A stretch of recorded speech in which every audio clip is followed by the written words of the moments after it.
Hello friends. Welcome to the Saiyan What Ifs.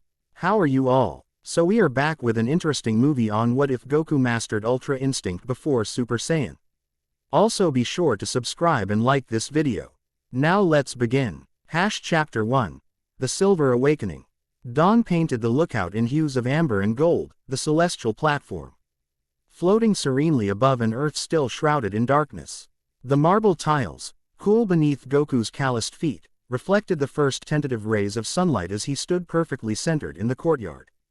Kami observed from the shadowed portico, his ancient eyes narrowed in concentration, wooden staff clutched in gnarled green fingers. The guardian of Earth had witnessed countless sunrises from this vantage point. But something about this particular morning felt different, charged with potential that made the air itself seem heavier. Again, Kami commanded, his voice carrying the weight of millennia. Your mind still wanders, Goku. You must empty it completely. Goku's chest rose and fell with steady breaths. Sweat glistened on his forehead despite the cool morning air. For 6 months, he had trained under Kami's tutelage, pushing his body beyond limits he hadn't known existed. Yet this latest exercise, standing motionless for hours while emptying his mind, proved more challenging than any physical feat he'd attempted. I'm trying, Goku responded, frustration edging into his normally cheerful voice. But it doesn't make sense. How does standing still make me stronger? Mr. Popo approached with silent footsteps, carrying a tray of water. Strength isn't merely physical, Goku. The greatest warriors understand that the body cannot exceed what the mind permits. Goku accepted the water gratefully, gulping it down in 3 long swallows. At 18 years old, he'd grown taller, broader through the shoulders, his childish roundness replaced by lean muscle. The orange gi he wore, identical to the one Master Roshi had given him years ago, stretched tight across his chest, a testament to his physical growth. Try again, Kami instructed, tapping his staff against the tiles. This time, don't fight against your thoughts. Acknowledge them, then let them pass, like clouds across the sky. Resuming his position, Goku closed his eyes. The sounds of the lookout filled his awareness. The whisper of wind caressing ancient stone, the distant call of birds circling far below, the soft rustle of Kami's robes. He tried to follow the old guardian's instruction, watching his thoughts drift by without attachment. A memory surfaced, Grandpa Gohan's wrinkled face illuminated by campfire light. Son, the strongest fighter isn't the one who hits hardest, his adoptive grandfather had told him. But the one who moves without thinking, whose body and spirit act as one. At the time, Goku hadn't understood. Fighting was about getting stronger, hitting harder, moving faster, wasn't it? Yet here was Kami teaching something similar, suggesting that true strength came from somewhere deeper than muscle and bone. The memory shifted, transforming into more recent ones, the World Martial Arts Tournament. The friends he'd made, the enemies he'd faced. King Piccolo's twisted face appeared in his mind's eye, igniting a spark of anger that Goku tried desperately to extinguish. Don't suppress the emotion, Kami's voice broke through, somehow sensing Goku's internal struggle. Acknowledge it, understand it, then release it. Goku inhaled deeply, facing the anger. King Piccolo had killed Krillin, had nearly destroyed everything Goku held dear. The rage was justified, natural, but it was also past. He exhaled, imagining the anger flowing out with his breath, dissipating into the morning air. As his mind quieted, something strange happened. The sounds around him became simultaneously sharper and more distant, as though Goku existed both within and separate from the moment. The marble beneath his feet seemed to hum with energy that traveled up through his legs, spine, and into his core. High above, unnoticed by the 3 figures on the lookout, the cosmos shifted. A rare alignment of celestial bodies, ancient stars and nameless planets, created a channel of energy that had occurred only 6 times since Earth's creation. This cosmic convergence sent a ripple through the universe, invisible to all but the most sensitive beings. The energy wave passed through Earth's atmosphere, through the clouds, through the lookout's mystical boundaries, and found Goku, a vessel uniquely suited to receive it. Inside him, something awakened. Kami gasped, his staff clattering to the tiles. Impossible. Goku's eyes snapped open, but he no longer saw the lookout. His vision had transformed. perceiving energy rather than physical form. Kami and Mr. Popo appeared as complex patterns of light, one ancient and fading, one eternal and constant. The lookout itself LSED with power accumulated over countless centuries. What's happening?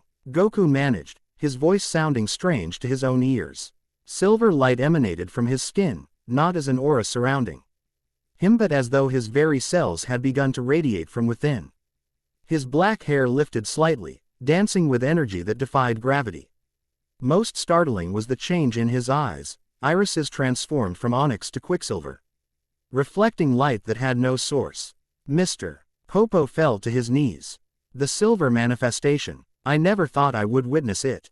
Nor I, Kami whispered, retrieving his staff with trembling hands. Not in a mortal, and certainly not in one so young. The energy flowed through Goku in waves, neither painful nor pleasant but simply present, a fundamental shift in his existence. His consciousness expanded outward, briefly touching minds across the planet. He felt Krillin training at Kame House, sensed Bulma bent over a workbench in West City, perceived Tien Medit aiding beneath a waterfall in remote mountains. And somewhere, something dark stirred in response, ancient and malevolent, awakening from long dormancy. The connection lasted only seconds before Goku's mind snapped back to his body with dizzying force. The silver light faded, leaving him gasping on hands and knees, marble tiles cool against his palms. What was that? He panted, looking up at Kami with wide, once again black eyes. The guardian of Earth leaned heavily on his staff, suddenly appearing every one of his centuries. Something I believed existed only in legend. A state of being spoken of in whispers even among the gods. He paused, gaze distant. The autonomous Ultra instinct. Ultra, what? Goku pushed himself to his feet, surprised to find his body humming with energy rather than exhausted. Instinct. Mr. Popo supplied, still kneeling. A state where consciousness and unconsciousness merge, where the body moves without thought, perfect in both attack and defense. Goku scratched his head. So, good fighting. A smile tugged at Kami's lips despite the gravity of the situation. In its simplest form, yes. But what happened to you goes far beyond good fighting, Goku. Ultra instinct is a technique that even gods spend millennia trying to master, and most fail. Then how did I don't know, Kami admitted, an unusual admission from the Guardia. And who typically had answers for everything. Perhaps your unique heritage, or your pure heart, or simply cosmic coincidence. Whatever the cause, this changes everything. Mr. Popo rose gracefully to his feet. The training must be altered. Traditional methods will no longer suffice. Goku looked between them, excitement building in his chest. New training meant new techniques, new challenges, new ways to become stronger. So what happens now? Kami's expression grew somber. Now we prepare. What awakened in you today will not go unnoticed. The ripples have already begun spreading throughout the cosmos. And they will inevitably attract attention, both benevolent and malevolent. You mean people will want to fight me? Goku asked, brightening rather than showing concern. Not people, Goku. Entities. Beings beyond your comprehension. Kami tapped his staff against the tiles, and an image appeared in the air between them, a map of stars and galaxies, with Earth a tiny blue speck amid vastness. Our world exists as part of a complex hierarchy of realms and dimensions. What you experienced today has likely alerted beings from the higher realms to your existence. The seriousness in Kami's voice finally penetrated Goku's excitement. Is that bad? It is complicated. Kami waved his staff, and the cosmic map disappeared. But first, we must address more immediate concerns. The power that awakened in you remains untamed, dangerous to yourself and others. You must learn to control it before attempting to use it. How do I do that? We begin immediately, Kami declared, straightening to his full height. Mr. Popo, prepare the pendulum room. Goku, come with me. There is something you must see. As they walked toward the main structure of the lookout, Goku's mind raced with questions. But underlying his curiosity was a strange sense of rightness, as though he had taken the first step on a path he was always meant to walk. 3 years earlier, Kamehameha. The blue energy wave blasted from Son Goku's cupped hands, tearing through the air toward Master Roshi. The old martial arts master deflected the attack with practiced ease, redirecting it skyward. Where it dissipated harmlessly among the clouds. Better, Roshi called, adjusting his sunglasses. But you're still telegraphing your moves. I could see that coming from a mile away. 15 Yay. Our old Goku dropped into a fighting stance on the white sand of Kamehouse's small island, determination written across his youthful features. One more time. Krillin, watching from the shade of a palm tree, shook his head. He's been at it for hours. Doesn't he ever get tired? Apparently not, Bulma replied, not looking up from the device she was tinkering with, a modified scouter she'd salvaged from an abandoned alien vessel discovered in the mountains. It's like he's powered by an infinite battery. Goku charged again, this time foregoing energy techniques for pure physical combat. His movements had evolved significantly since his first training with Roshi, gaining precision without sacrificing the unpredictability that made him such a formidable fighter. He feinted left, then dropped head into a sweep kick that nearly caught the old master off guard. Roshi hopped over the attack, his bare feet barely touching the sand before Goku launched a flurry of punches that forced the master to block rather than dodge. For a moment, it seemed Goku might break through, until Roshi tapped his wooden staff against the ground, creating a kinetic wave that pushed Goku back several paces. Enough for today, Roshi announced, not even breathing hard despite the intensity of the exchange. You've improved, but you're still relying too much on power and speed. True mastery comes when you learn to fight without thinking. Goku flopped onto the sand, finally showing signs of fatigue. Without thinking. But how do I know what moves to make? Your body knows, Roshi said cryptically, leaning on his staff. The trained fighter's mind is often slower than their body. It's the thinking that creates hesitation. Bulma snorted from her spot in the shade. That shouldn't be a problem for Goku then, she teased. Thinking has never been his strong suit. Hey, Goku protested good-naturedly. I think plenty. Usually about food, Krillin added with a grin. Laughter rippled through the small group, carried on the gentle sea breeze. These moments of camaraderie had become precious in the aftermath of their battles with the Red Ribbon Army and other threats. Peace never seemed to last long in Goku's life, but he had learned to treasure it when it came. As the sun began its descent toward the horizon, painting the ocean in shades of orange and gold, Master Roshi grew uncharacteristically contemplative. The 23rd World Martial Arts Tournament is approaching, he mused, gaze fixed on the distant meeting of sea and sky. Fighters from across the globe will gather to test their skills. I can't wait, Goku exclaimed, sitting up with renewed energy at the mention of the tournament. Do you think Tien will compete again? And what about Yamcha? Most likely, Roshi nodded. But there will be new challengers as well. The tournament attracts all manner of fighters, some with techniques you've never encountered. Bulma finally set aside her project, stretching her arms above her head. At 18, she had grown into her beauty, her blue hair now falling past her shoulders, her brilliant mind constantly working on innovations that blended technology with the mystical energy she'd observed in her friends' fighting techniques. Speaking of new people, she said, I ran into an old acquaintance of yours in West City last week, Goku. Who? Chi-Chi, the Ox King's daughter. You promised to marry her when you were kids. Goku's blank expression made Krillin burst into laughter. You seriously don't remember? The short fighter asked incredulously. Goku scratched his head. Was she the one with the helmet thing? With the blade on top? Bulma nodded, amusement dancing in her eyes. That's the one. Except she's not a little girl anymore. She's quite beautiful now, and apparently still waiting for you to fulfill that promise. What promise? Marriage, Goku, Bulma exclaimed, exasperated. You promised to marry her. Understanding dawned on Goku's face, followed immediately by confusion. Oh, but what's marriage? Is it some kind of food? The question sent Krillin rolling in the sand with laughter while Master Roshi chuckled behind his beard. Bulma simply stared at Goku in disbelief. It's when two people who love each other decide to live together, she explained slowly, as though speaking to a child. They become husband and wife. Goku's brow furrowed. Like you and Yamcha. No. Bulma's cheeks flushed pink. Yamcha and I aren't married. We're just. It's complicated. Sounds confusing. Goku decided, flopping back onto the sand. I'd rather just fight in the tournament. Master Roshi cleared his throat. Speaking of which, I believe it's time for you to continue your training elsewhere, Goku. The young fighter sat up again, eyes wide.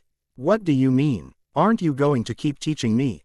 I've taught you everything I can, Roshi said, his tone gentle but firm. There are techniques and disciplines beyond even my knowledge.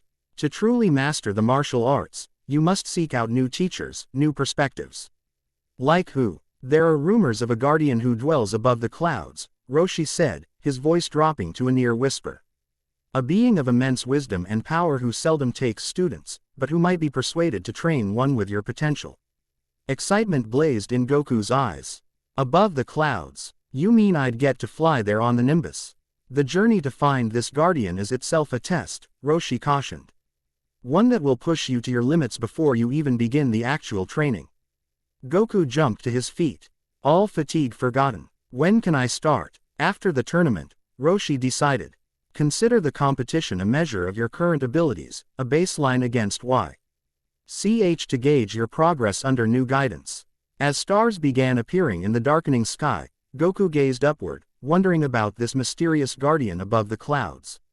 Something stirred within him, not ambition exactly, but a deep-seated need to test himself, to discover the outer boundaries of his potential. He had no way of knowing that the tournament would bring more than just fighting Yenjas. It would set him on a path toward a power that would shake the very foundations of the universe. In the pendulum room, time lost meaning. Ancient magic transformed the chamber into a Dao through which one could observe, and sometimes experience, events from different eras and realms. Kami rarely utilized its full capabilities, considering it too dangerous for most training purposes. But today warranted exceptional measures. What you are about to witness, Kami explained as intricate patterns illuminated the floor beneath them, is a glimpse of the higher realms, specifically, the domain of the gods of destruction. Goku stood at the center of the room, watching with wide-eyed fascination as reality warped around them. The solid walls of the lookout dissolved, replaced by an endless expanse of stars unlike any night sky visible from Earth. Celestial bodies of impossible colors, violet suns and emerald planets, drifted in the void, defying the laws of physics as Goku understood them. Gods of destruction, he echoed, the title sending an involuntary shiver down his spine. Beings tasked with maintaining cosmic balance through selective annihilation, Kami explained. His form seeming more substantial in this strange dimension, as though closer to his true nature. For creation to flourish, destruction must also exist. These gods ensure that obsolete worlds make way for new ones. The scene shifted, focusing on a distant planet with 3 rings encircling it. Upon its surface, a slender figure stood facing what appeared to be a cat-like being dressed in elaborate garments. The feline god raised a single finger, and a tiny purple light formed at its tip. Lord Beerus, Kami named the cat being, destroyer god of our universe. The purple light expanded, then shot forward, touching the planet's surface. Goku watched in horror as the entire world disintegrated in seconds, billions of lives extinguished between one heartbeat and the next. He destroyed it all, Goku whispered. Face pale. All those people, a demonstration of absolute power, Kami confirmed grimly. And a fraction of what Lord Beerus is capable of at full strength. But why show me this? I could never. Look again, Kami interrupted, gesturing as the scene shifted once more. Now they observed a different realm, where 2 humanoid figures engaged in combat that transcended mortal understanding. Their movements blurred beyond perception, the shockwaves from their blows shattering reality itself. One fighter, tall and blue-skinned with white hair, moved with particular grace. His body seemingly reacting without conscious thought. This is Whis, attendant and teacher to Lord Beerus, Kami explained. What you're witnessing is the mastered form of Ultra Instinct. A technique perfected over millions of years. Goku leaned forward, entranced by the blue figure's movements. Despite the violence of the exchange, there was beauty in the perfect economy of motion. The seamless transition between defense and attack. That's what happened to me. What I could learn to do. A rudimentary version, yes. What manifested in you was the merest shadow of true Ultra Instinct. But even that is remarkable in a mortal. Kami waved his staff, and the scene dissolved. The technique allows one's body to react independently of thought, achieving perfect defense and optimal offense simultaneously. The pendulum rune returned to normal, the cosmic visions fading like mist in morning sunlight. Goku remained rooted in place, trying to process everything he'd witnessed. So these gods, will they come for me now? He asked finally. Not immediately, Kami replied, though uncertainty tinged his voice. Your flare of power was brief, possibly beneath their notice. But if you continue to develop this ability, eventually you will draw their attention. And that's bad, right? Goku clarified, remembering the casual planetary destruction he'd just witnessed. Not necessarily. The gods of destruction are neither good nor evil, they simply are. Lord Beerus might find your development interesting rather than threatening. Kami stroked his chin thoughtfully. But there are others who will definitely take notice, beings from the darker corners of existence who would see your potential as either a threat to eliminate or a power to harness. Goku absorbed this, then asked the question that truly mattered to him. Can you teach me to control it? A rare smile crossed Kami's face. I cannot teach what I do not possess myself. But I can guide you toward understanding it. He tapped his staff against the floor twice, and the door to the pendulum room swung open. Your training begins now, and it will be unlike anything you've experienced before. The World Martial Arts Tournament arena bustled with activity, fighters from across the globe gathering to test their skills against the best. Colorful banners fluttered in the breeze, and the excited TTER of spectators created a constant background hum. Preliminary matches had narrowed the field to 8 finalists, and tension mounted as the main tournament approached. Chi-Chi adjusted the bindings on her wrists. Dark eyes focused on her upcoming match. At 18, she had grown into a formidable fighter in her own right, combining her father's strength with a grace and precision entirely her own. Her black hair was tied back in a practical bun, her fighting outfit designed for mobility rather than show, though it still accentuated her athletic figure. Nervous? Asked a cheerful voice behind her. Chi-Chi turned to find Goku approaching, his characteristic grin lighting up his face. 3 years had changed him. He stood taller now, the boyish roundness replaced by the defined muscula. Toure of a young man who had dedicated himself to martial arts. His wild black hair remained untamed, defying gravity in spikes that seemed to reflect his indomitable spirit. Nervous? Hardly, Chi-Chi replied, though her heartbeat quickened for reasons unrelated to the tournament. I've been preparing for this my whole life. Goku's grin widened. Me too, though Kami's training was way different from anything Master Roshi taught me. Kami, Chi-Chi echoed, curiosity piqued. You mean the Guardian of Earth? That's who you've been training with? Yep, up on the lookout, above the clouds. Goku stretched his arms above his head, seemingly unaware of the stares his casual mention of training with a deity attracted. It was really hard at first, lots of meditation and standing still, which was super boring. But then something weird happened, and he cut himself off abruptly, remembering Kami's warning about discussing Ultra Instinct publicly. Anyway, it got more interesting after that. Chi-Chi studied him with new interest. She had entered the tournament with dual purposes, to test her fighting skills and to reconnect with the boy who had promised to marry her years ago. That boy had clearly become a man, one whose easy confidence and genuine warmth remained unchanged despite the power she sensed coiled within him. Well, I hope your training prepared you adequately, she said, trying to maintain a businesslike tone. Because if we meet in the ring, I won't hold back. I wouldn't want you to. Goku responded enthusiastically. The best fights are when both people give it everything they've got. A tournament official approached, clipboard in hand. Son Goku and Chi-Chi, your matches are about to begin on different rings. Please proceed to your designated areas. As they parted ways, Chi-Chi couldn't help glancing back at Goku, who moved with a fluid grace that seemed almost supernatural. Something had changed in him, something beyond physical maturation. There was a stillness at his core now. A centered quality that hadn't existed in the energetic boy she'd known. Her father, the Ox King, had always told her to find a man of exceptional character rather than exceptional strength. Looking at Goku now, Chi-Chi wondered if perhaps she had found both in one person. The preliminary matches provided little challenge for Goku. He moved through each fight with efficiency. careful to restrain his power to avoid seriously injuring his opponents. Following Kami's guidance, he used the tournament as practice for controlling his energy, maintaining a awareness of precisely how much force each situation required. What proved more difficult was suppressing the silver glow that threatened to manifest whenever he fully immersed himself in combat. During particularly intense exchanges, he could feel it rising within him, that strange state of heightened awareness where time seemed to slow and his body moved of its own accord. Each time, he pulled back, keeping the power contained beneath the surface. After defeating his fourth consecutive opponent with a precisely calculated chop to the neck, Goku noticed a figure watching from the shadows of the competitor's entrance, a woman with pale blue skin and white hair pulled into a high ponytail. Her attire resembled no fighting style Goku recognized, a form-fitting bodysuit patterned with constellations beneath a flowing robe that shimmered with its own inner light. Most striking were her eyes, solid silver without pupil or iris, yet clearly focused on him.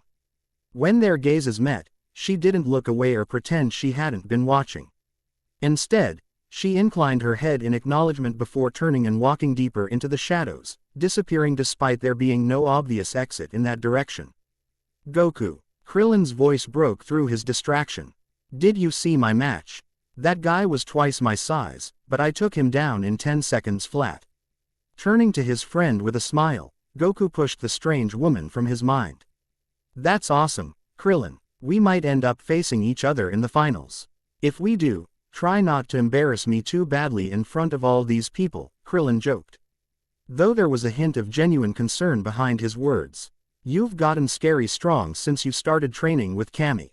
You've improved a lot too, Goku assured him. Those new techniques you developed are really something. Their conversation was interrupted by the announcement of the quarterfinal matchups. Goku found himself paired against a muscular fighter from the northern mountains. While Chi-Chi would face a previous tournament semifinalist known for his unorthodox fighting style. As the main tournament began and spectators filled the stands, Goku felt a familiar presence approaching. Turning, he saw Master Roshi making his way through the crowd, accompanied by Bulma and Yamcha. Goku, Bulma called, waving enthusiastically.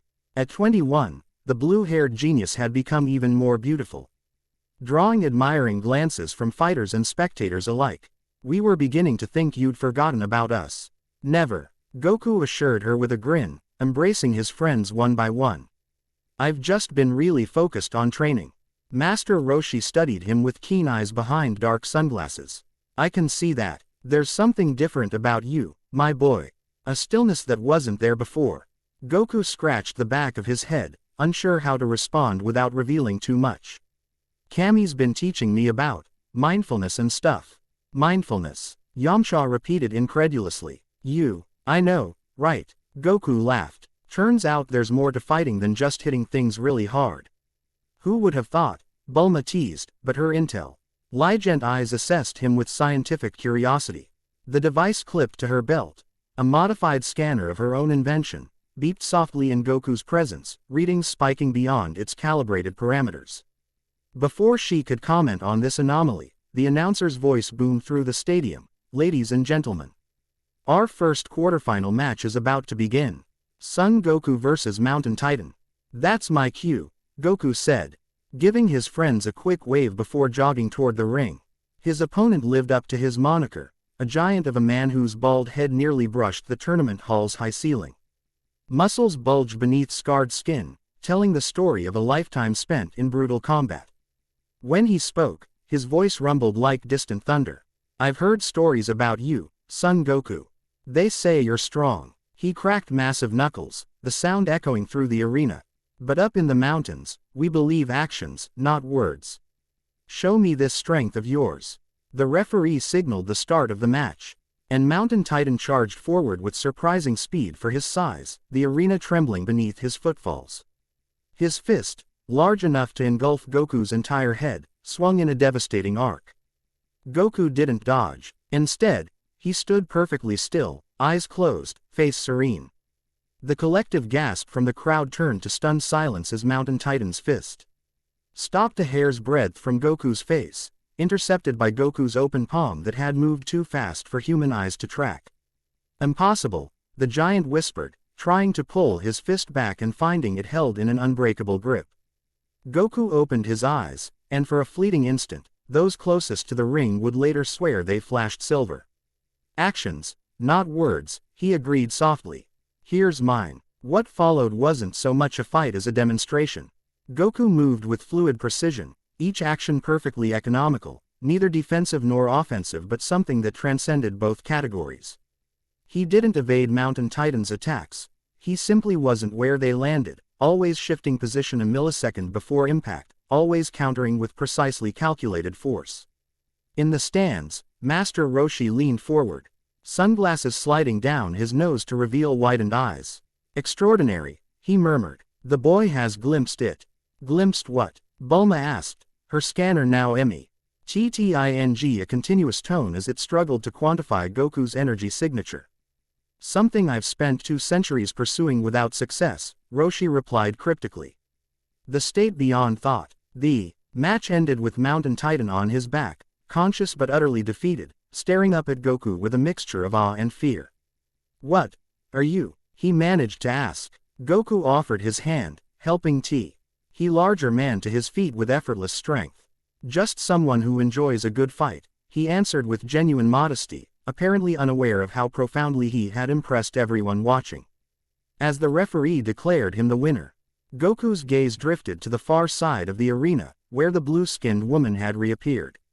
She stood perfectly still amidst the cheering crowd, her silver yes reflecting emotions impossible to interpret.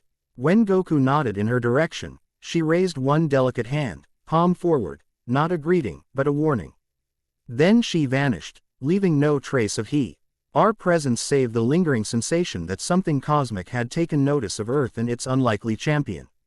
While the tournament continued, another gathering took place in a dimension ascent to Earth's reality, a pocket realm accessible only to beings of certain celestial hierarchies.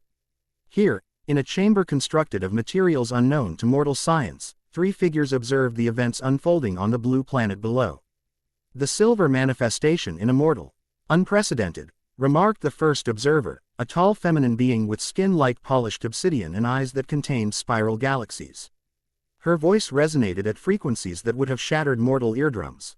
Troubling, countered the second figure, masculine in appearance but of indeterminate gender, in robes woven from condensed starlight. The lower realms are not prepared for such power. The balance will be disrupted. Perhaps, the third said thoughtfully, their form constantly shifting between states of matter, never settling on a single appearance. Or perhaps this is precisely what was foretold in the celestial concordance, the emergence of a bridge between realms. The obsidian-skinned being gestured, and the image of Earth magnified, focusing on Goku as he watched Chi-Chi's match from the competitor's area. He remains unaware of the true significance. The Guardian has shown wisdom in concealing certain knowledge. Quote, wisdom or cowardice? Challenged the star-robed figure.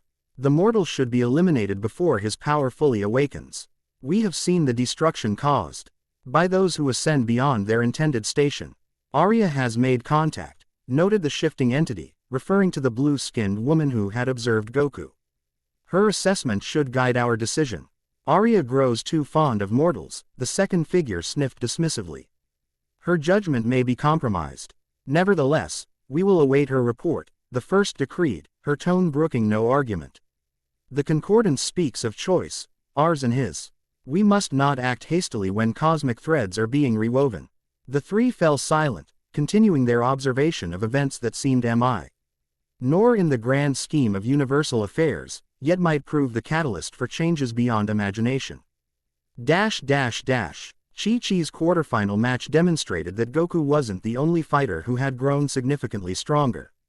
Her opponent, a previous tournament semifinalist known for dirty tactics, found himself thoroughly outmatched by the Ox Princess's combination of power and technical precision. When he attempted an illegal eye gouge out of desperation, Chi-Chi caught his wrist, twisted it until he dropped to one knee, then knocked him unconscious with a perfectly executed kick to the temple. The entire exchange took less than 5 seconds. Winner by knockout, Chi-Chi, the announcer declared as the crowd erupted in cheers. From his position near the competitor's entrance, Goku watched with undisguised admiration. Chi-Chi's fighting style combined elements of several disciplines into something uniquely her own, traditional techniques adapted with practical innovations that maximized her natural strengths while minimizing vulnerabilities. She's good, Krillin commented, standing beside Goku. Really good. Yeah, Goku agreed, a strange warmth spreading through his chest. As he watched Chi-Chi bow respectfully to her defeated opponent. She fights smart. Chi-Chi caught his gaze as she exited the ring, a slight flush coloring her cheeks at his obvious appreciation. She approached with confident strides. Head held high. Impressive match, Goku offered sincerely. Thank you, she replied, tucking a stray strand of hair behind her ear. Though I suspect you were holding back significantly more than I was in your fight. Goku blinked in surprise. Most observers had been too dazzled by his performance to realize he'd been carefully restraining himself. How could you tell? Your breathing never changed pace, Chi-Chi explained, demonstrating her keen analytical abilities. Even during the most intense exchanges, you maintained the same meditative rhythm. No one fighting at their limit can do that. A grin spread across Goku's face. You noticed that? That's amazing. Most people just see the punches and kicks. I see patterns, she shrugged, though. Pleasure at his compliment shone in her dark eyes. It's how my father taught me to fight. Understand the underlying principles rather than just memorizing techniques. Their conversation was interrupted by the announcement of Krillin's match, forcing them to pause as their friend headed toward the ring. Would you like to watch together? Chi-Chi suggested, gesturing toward a viewing area reserved for competitors. Goku nodded enthusiastically, falling into step beside her. As they walked, a comfortable silence settled between them, the kind that exists only between people who understand each other on some fundamental level. Despite limited interaction, finding a spot with an unobstructed view of the ring, they watched as Krillin faced off against a fighter from the eastern provinces, a man who incorporated elements of dance into his martial arts style. The match began with a spectacular exchange of techniques, Krillin's solid fundamentals contrasting with his opponent's flowing movements. They're well matched, Chi-Chi observed. Your friend has improved significantly since the last tournament. He trains harder than anyone I know, Goku replied, pride evident in his voice. And he never gives up. No matter the odds. Chi-Chi glanced at him curiously. You value determination over natural talent. Natural talent only gets you so far, Goku said with unusual thoughtfulness. It's what you do with it that matters. Krillin wasn't born with the advantages some fighters have, but he works twice as hard to overcome that. And what about you? Chi-Chi asked, her tone casual despite the weight of her question. Were you born special, or did you become special through effort? The question caught Goku off guard. He had never thought of himself as special, despite his extraordinary capabilities. To him, fighting simply felt natural, as essential as breathing. I don't know, he admitted honestly. Grandpa Gohan always said I was different, even as a baby. But they also trained every day for as long as I can remember. He paused, considering. Maybe it's both. The starting point and the journey. Chi-Chi's expression softened at his philosophical answer, so different from the childish responses she remembered from their first meeting. A wise perspective. In the ring, Krillin executed a perfect counter to his opponent's spinning attack, sending the dancer flying toward the boundary. The man recovered midair with remarkable agility, flipping to land just inside the ring's edge. Oh, nice save, Goku exclaimed, leaning forward with excitement. Indeed, agreed a melodic voice from behind them. Though his center of gravity remains unbalanced. A critical flaw in his technique. Goku and Chi-Chi turned simultaneously to find the blue-skinned woman standing there. Her silver eyes fixed on the match. Up close, she appeared both more and less human, her features perfectly proportioned yet subtly wrong, as though designed by someone who understood aesthetics but not anatomy. Who are you? Chi-Chi demanded, instantly on guard. Competitors only in this area. The woman's lips curved in what might have been a smile. I am Arya, she answered, her accent impossible to place. Observer and emissary. And you are Chi-Chi, daughter of the Ox King, practitioner of the Turtle School with modifications from the Bear Claw discipline. Her silver gaze shifted. And son Goku, born Kakarot, in whom the silver light now dwells. Goku stiffened at the mention of silver light, while Chi-Chi looked between them in confusion. "You're not human," Goku stated rather than asked. "Correct," Arya acknowledged with a slight incline of her head.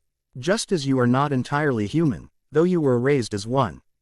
"What do you want?" Chi-Chi interjected, positioning herself partially in front of Goku in a protective gesture that would have amused him under different circumstances.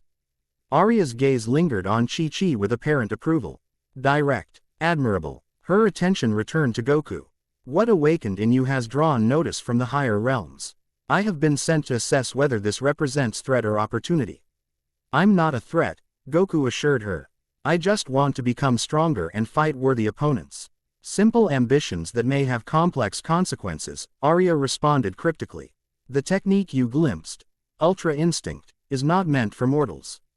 Its emergence in you represents a deviation from established cosmic order." In the ring, Krillin delivered the finishing blow to his opponent, securing his advancement to the semifinals. The crowd's cheers momentarily drowned out all other sound, creating a bubble of strange privacy around the three figures in the competitor's area. "Is that why you gave me that warning?" Goku asked, remembering her raised palm after his match. "Yes. There are those who view your development as dangerous, a potential catalyst for imbalance between realms." Arya's voice remained calm, but urgency underlaid her words. "Others see opportunity, a bridge between mortal and divine that might serve greater purposes."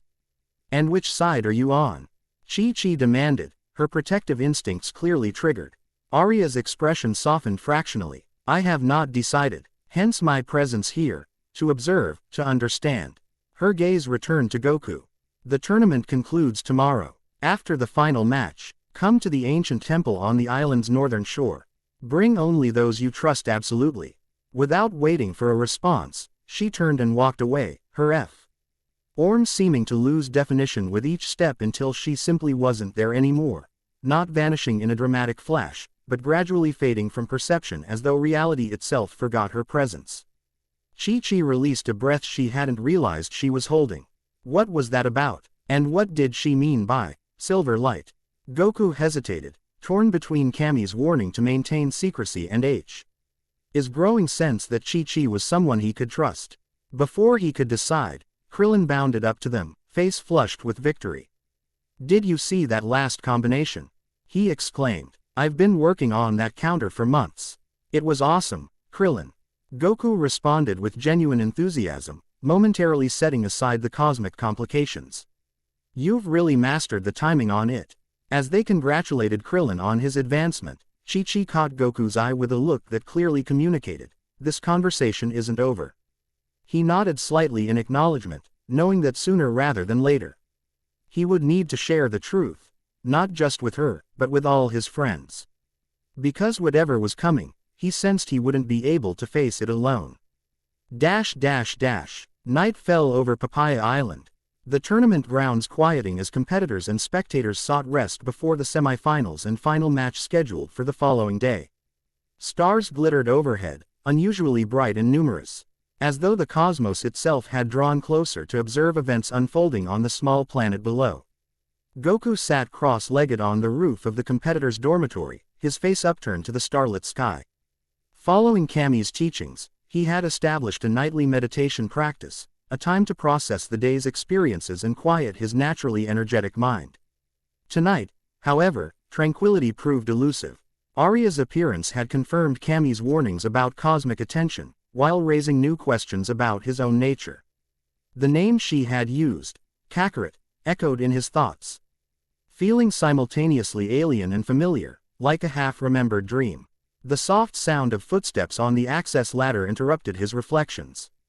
A moment later, Chi-Chi emerged onto the rooftop, moonlight silvering her dark hair. She had changed from her fighting attire into a simple tunic and pants, practical yet flattering. "I thought I might find you here," she said, approaching with quiet confidence. "You seemed troubled after that strange woman appeared." Goku smiled faintly. "That obvious, huh, to someone who pays attention." Chi-Chi settled beside him, drawing her knees up to her chest. "You don't have to tell me if it's private, but sometimes sharing a burden makes it lighter." The simple wisdom in her words resonated with Goku. Throughout his life, he had relied on friends, Master Roshi, Bulma, Krillin. and others, each contributing unique perspectives that helped him navigate challenges. Perhaps Chi-Chi's viewpoint would offer similar clarity. Something happened during my training with Kami. He began, choosing his words carefully. A power awakened in me, something called Ultra Instinct. Kami says it's a technique that even gods struggle to master, but somehow I accessed it accidentally. Chi-Chi listened without interruption, her expression thoughtful rather than disbelieving. When Goku described the silver light and the state of heightened awareness, she nodded as though connecting it to what she had observed in his match. That explains the stillness I sensed in you, she said when he finished. It's like you're moving with the universe rather than through it. Her insight surprised him. That's exactly how it feels. Like I'm not really doing the fighting, I'm just letting it happen through me. My father told me legends about such a state, Chi-Chi revealed. Ancient tales speak of warriors who achieved perfect harmony between mind and body, who could fight as naturally as leaves dance in the wind. She paused, gaze drifting to the stars. But those were always just stories. I never thought I'd meet someone who actually achieved it. I haven't mastered it, Goku clarified quickly. It comes and goes, and I can barely control it. Kami says full mastery might take lifetimes. Yet you accessed it as a teenager, Chi-Chi pointed out. What does that tell you? The question gave Goku pause. He had been so focused on learning to control the power that he hadn't really considered the implications of possessing it at all. I don't know, he admitted. Kami seemed shocked, almost worried. And now this Arya person shows up, talking about cosmic balance and higher realms. He sighed, uncharacteristic uncertainty clouding his features. I just wanted to become a stronger fighter. I never asked to get involved in all this cosmic stuff. Chi-Chi's hand found his in the darkness, a simple gesture of solidarity that somehow anchored him. Perhaps that's precisely why it happened to you, she suggested. You seek stray NGTH for its own sake, not for power over others or personal gain, but for the pure challenge of surpassing your own limits. Her words resonated with truth, offering a perspective Goku hadn't considered.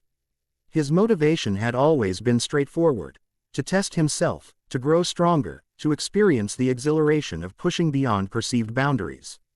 Unlike many fighters he'd encountered, dominance and validation had never driven his pursuit of martial arts. Maybe, he acknowledged, finding comfort in the possibility. But what do I do about tomorrow? About Arya and whatever she wants to tell me after the tournament? You listen, Chi-Chi said simply. Gather information before deciding on action.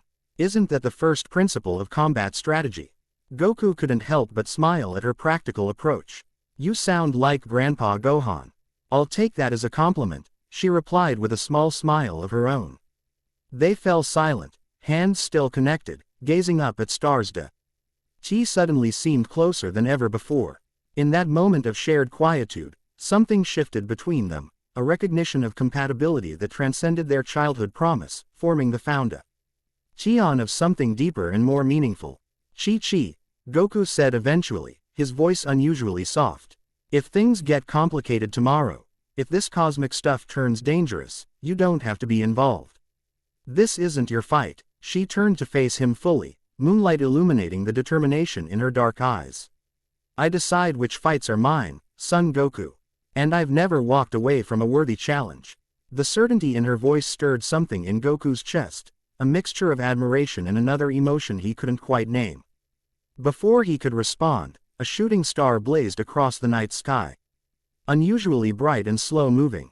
They both watched its passage in silence, unaware that the celestial event was neither meteor nor natural phenomenon, but a herald of Chang's to come.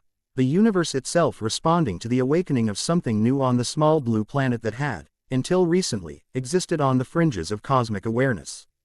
Chapter 1 End Chapter 2, Divine Ripples.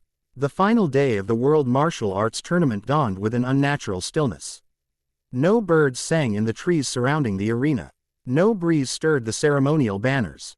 The morning air hung heavy with anticipation, as if the world itself held its breath.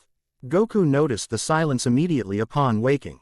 Standing at his dormitory window, he surveyed the tournament grounds. With heightened senses, another gift from his partial mastery of Ultra Instinct.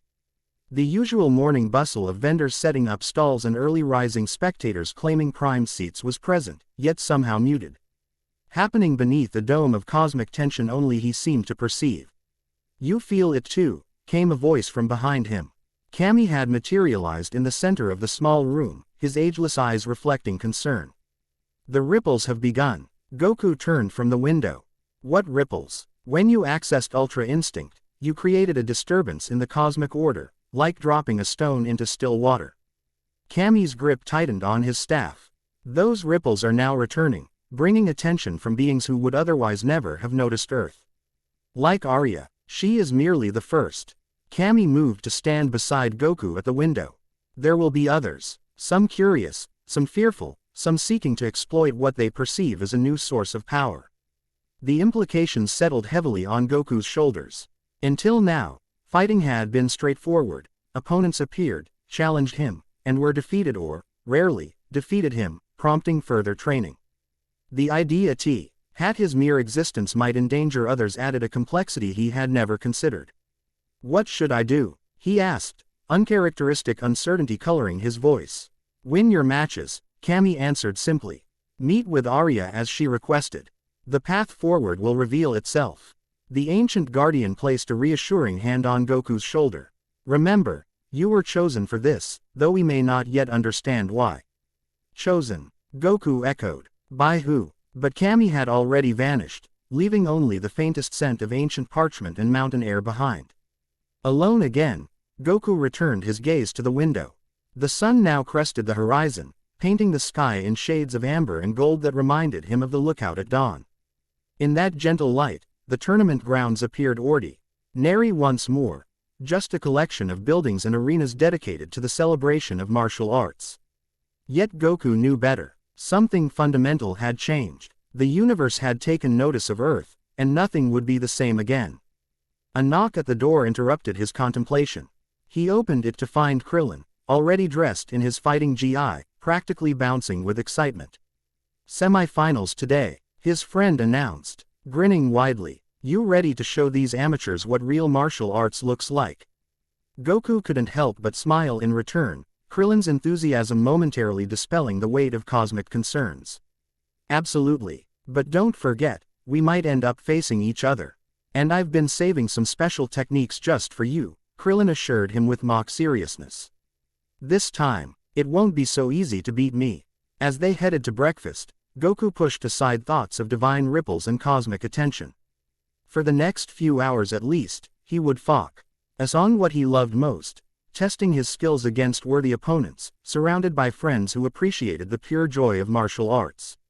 The universe and its complications could wait until after the tournament. Halfway across the world, in a fortress hidden deep within an uncharted mountain range, King Piccolo sat cross-legged in a chamber of absolute darkness. Black flames burned in sconces along the walls, giving off no light but radiating malevolent heat that kept the chamber at precisely the temperature of freshly spilled blood. The Demon King had spent decades recovering his strength after his defeat by Master Mutaito.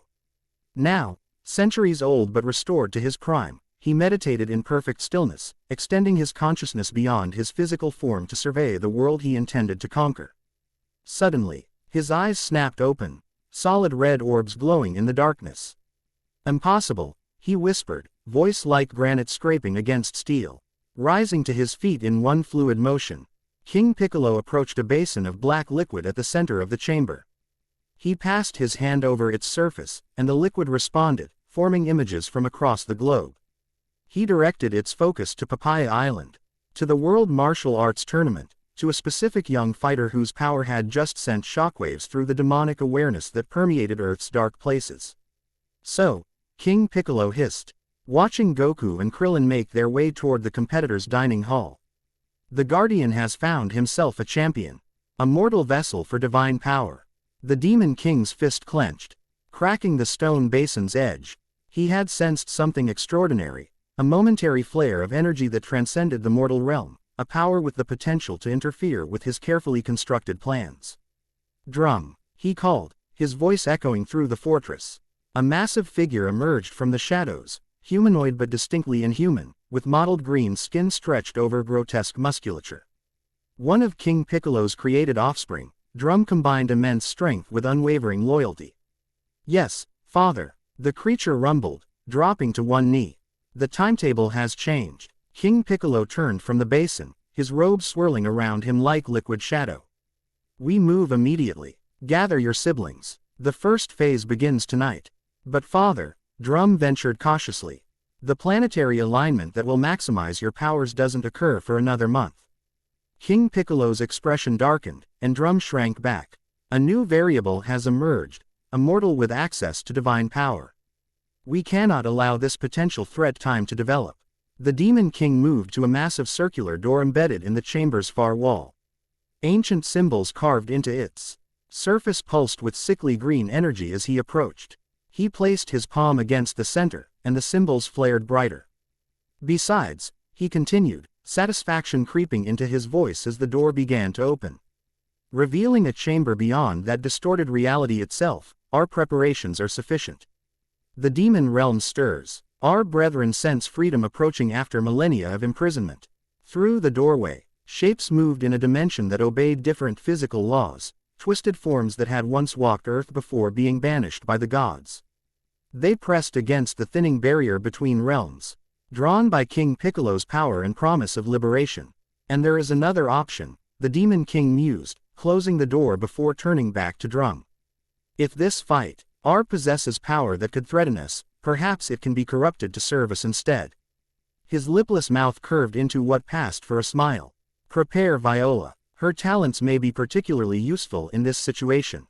In a dark corner of the chamber, something stirred, a slender female silhouette with eyes that glowed violet in the darkness. I am ready, father, came a melodious voice that belied its owner's demonic nature. Just tell me who to destroy. The semi-finals of the 23rd World Martial Arts Tournament began with an energy that bordered on feverish.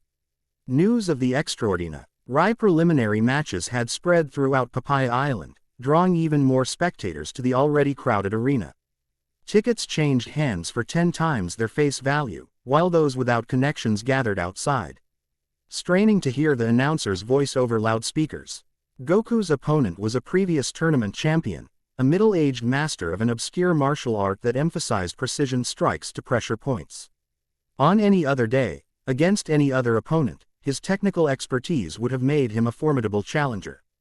Today, he never stood a chance. Goku moved with fluid grace that seemed to defy the very concept of effort.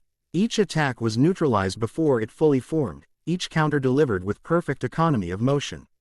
The former champion never landed a single blow. Finding himself constantly off balance, his techniques dismantled with almost casual precision. When the match ended, Goku placing his opponent gently outside the ring rather than using disabling force, the crowd's reaction transcended mere appreciation. People stood in stunned silence for 3 heartbeats before erupting into applause that contained notes of awe and disbelief. Ladies and gentlemen, the announcer shouted into his microphone, struggling to be heard over the crowd. In my 20 years of calling these tournaments, I have never seen anything like the performance we just witnessed. Son Goku advances to the finals. As Goku left the ring, bowing respectfully to his defeated opponent, his gaze was drawn to a familiar presence at the arena's edge. Arya stood perfectly still amid the celebrating crowd, her silver eyes following his movements with analytical intensity. When their gazes met, she inclined her head slightly, not in greeting, but acknowledgement. His message was clear. She was still watching, still assessing. The second semifinal match featured Chi-Chi against Krillin, a contest of contrasting styles that proved far more competitive than Goku's bout. Krillin's technical expertise and experience initially gave him the advantage, but Chi-Chi's adaptability and raw power gradually turned the tide. The decisive moment came when Krillin attempted his new technique, a modified Kamehameha that split into multiple energy beams.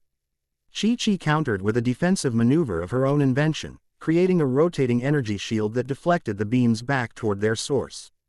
Krillin's surprise at having his technique reversed left him momentarily vulnerable, allowing Chi-Chi to close distance and deliver a precise strike that sent him tumbling out of bounds. Winner by ring out, Chi-Chi, the announcer declared as the crowd cheered for the hard-fought match. Krillin accepted defeat with good grace, shaking Chi-Chi's hand before joining Goku at the competitor's area. "She's something else," he remarked, wiping sweat from his bald head. "That counter to my split Kamehameha, I never saw it coming." "Neither did I," Goku admitted, impressed by the innovation. "She adapts faster than anyone I've fought." "Well, you two should give us quite a show in the finals," Krillin grinned, nudging his friend's ribs suggestively.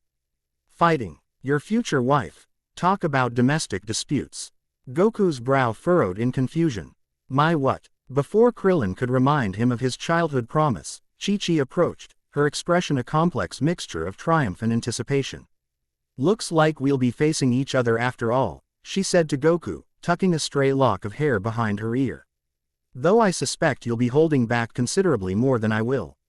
"I never hold back against worthy opponents," Goku assured her sincerely. "And you've proven you're definitely worthy." A slight blush colored Chi-Chi's cheeks at the compliment. "The final match is scheduled for sunset. That gives us a few hours to rest and prepare." Krillin looked between them with barely concealed amusement before making a strategic retreat. "I'll just go find Bulma and the others. Good luck to both of you." Left alone in the competitor's area, Goku and Chi-Chi shared a moment of companionable silence before she spoke again. "Have you decided what to do about Arya's invitation?" she asked, lowering her voice despite the privacy of their location. "I'm going to meet with her," Goku replied, his usual carefree expression replaced by determination. "After our match, I need to understand what's happening, what this power means." Chi-Chi studied him for a moment before nodding. "I'm coming with you." It wasn't a request but a statement of intent. Delivered with quiet certainty, Goku recognized the stubborn set of her jaw, the same expression she'd worn before facing opponents twice her size in the preliminary rounds. "It could be dangerous," he cautioned. "Most worthwhile things are." Her response was immediate and without hesitation. Something shifted in Goku's chest, a warm expansion that had nothing to do with key energy or fighting techniques.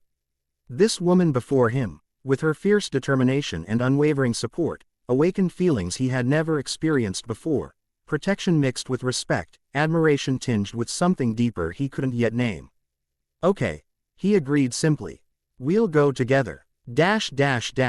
In West City, 300 miles from Papaya Island, Bulma Briefs stood before a wall of monitors in her private laboratory beneath Capsule Corporation headquarters. Each screen displayed different data: energy readings, spectral analyses, gravitational fluctuations, and atmospheric disturbances, all indicating the same conclusion. Something extraordinary had happened, and it centered on her old friend Goku. "Cross-reference complete," announced the lab's AI system.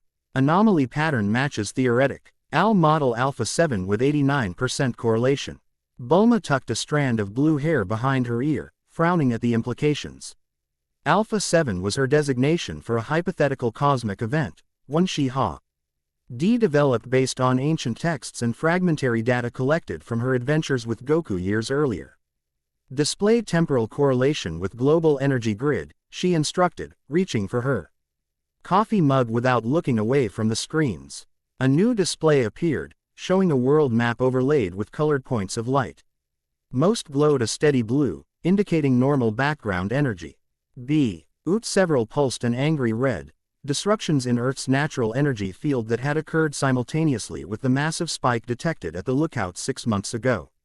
"Well, that can't be good," Bulma muttered. Zooming in on the largest disruption, located in a remote mountain range historically associated with demonic activity. For years, Bulma had maintained a global network of sensors DAISY-GNED to detect unusual energy signatures. Initially created to track the Dragon Balls, the system had evolved to monitor all manner of anomalies that might indicate extraterrestrial or supernatural activity. Most scientists would have dismissed such research as fringe pseudoscience, but Bulma knew better. Her adventures with Goku had shown her that reality extended far beyond conventional understanding. The laboratory door slid open with a pneumatic hiss, admitting her father. Dr. Briefs, still sporting his trademark mustache though now streaked with silver, carried a tablet displaying live footage from the tournament. "Have you been watching?" he asked, gesturing toward the tablet. "Your friend is putting on quite a show." Bulma glanced at the footage, a replay of Goku's semifinal match. and her scientific curiosity immediately overcame her initial distraction. Pause it. Enhance Section 4. Dr. Briefs complied, and the image zoomed in on Goku's form as he executed a particularly fluid dodge. For a fraction of a second, a silver luminescence seemed to emanate from within him rather than surrounding him like a conventional aura. "That's it," Bulma whispered, eyes widening. Quote, "That's the energy signature I've been tracking." She turned to another monitor, typing rapidly. "Computer, analyze spectral properties of subject's luminescence and compare to anomaly pattern Alpha 7. Processing, the AI responded. After several seconds. Match confirmed. 97% correlation. Dr. Briefs stroked his mustache thoughtfully. "What exactly are we looking at, dear?" "I'm not entirely sure," Bulma admitted. "But whatever it is, it's not from Earth. Or at least, not from this dimensional plane of Earth." She pulled up another file, scanned pages from an ancient text recovered during an expedition to a hidden temple years earlier. These writings refer to a silver awakening that occurs when mortal and divine energies achieve perfect resonance. Divine energies. Dr. Briefs echoed skeptically. Despite his daughter's extraordinary discoveries, he remained a pragmatist at heart. "You mean like gods, or what primitive cultures interpreted as gods," Bulma clarified, "ever." The scientist, despite her exposure to the supernatural, advanced beings operating on different energetic frequencies, inhabiting dimensions that occasionally intersect with our own. She returned her attention to the footage of Goku, freezing it on a frame where his eyes seemed to flash silver. Whatever's happening to him is unprecedented, at least in recorded history. And it's creating ripples that are affecting global energy patterns. Dr. Briefs studied the data with growing concern.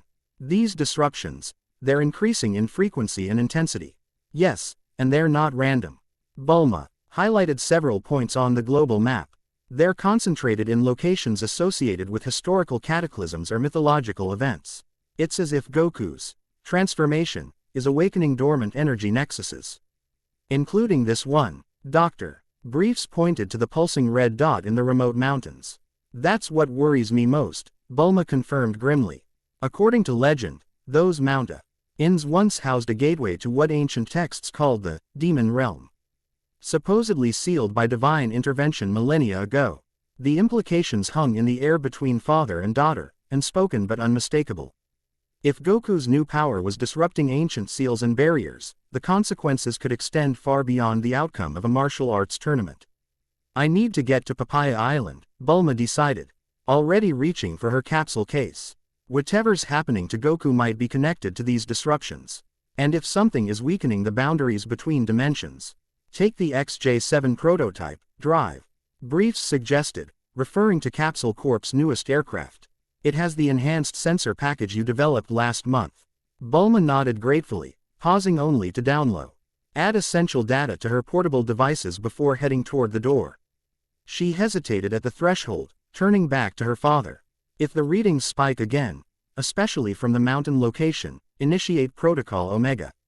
Just in case." Quote. Dr. Brief's expression grew solemn. Protocol Omega was their emergency contingency, a complete global alert system designed to warn of imminent existential threats. Developed after their experiences with King Piccolo years earlier. "Let's hope it doesn't come to that," he said quietly. "Hope for the best, prepare for the worst," Bulma replied with a smile. The family motto that had served the Briefs well through generations of innovation and crisis management. As she hurried toward the hangar where the XJ7 waited, Bulma couldn't shake the sense that events were accelerating towards some cosmic convergence, with Goku at the center of the maelstrom. Beyond Earth's atmosphere, beyond the familiar boundaries of the solar system, a small spacecraft drifted in the silent void. Unlike the clunky vessels produced by Earth's nascent space programs, this ship featured sleek, organic lines that suggested advanced technological evolution rather than engineered construction. Inside the craft's single chamber, a woman stood before a curved viewport, observing the distant blue-green planet with critical eyes. Tall and athletic, she wore form-fitting black and brown armor that accentuated her warrior's physique. Her most striking feature, however, was her hair, thick and black, cascading down her back in a wild mane that seemed to defy gravity at the roots. standing up from her forehead in a distinctive widow's peak. "Computer, enhance Quadrant 7, she commanded, her voice carrying the crisp accent of a civilization light years removed from Earth's culture.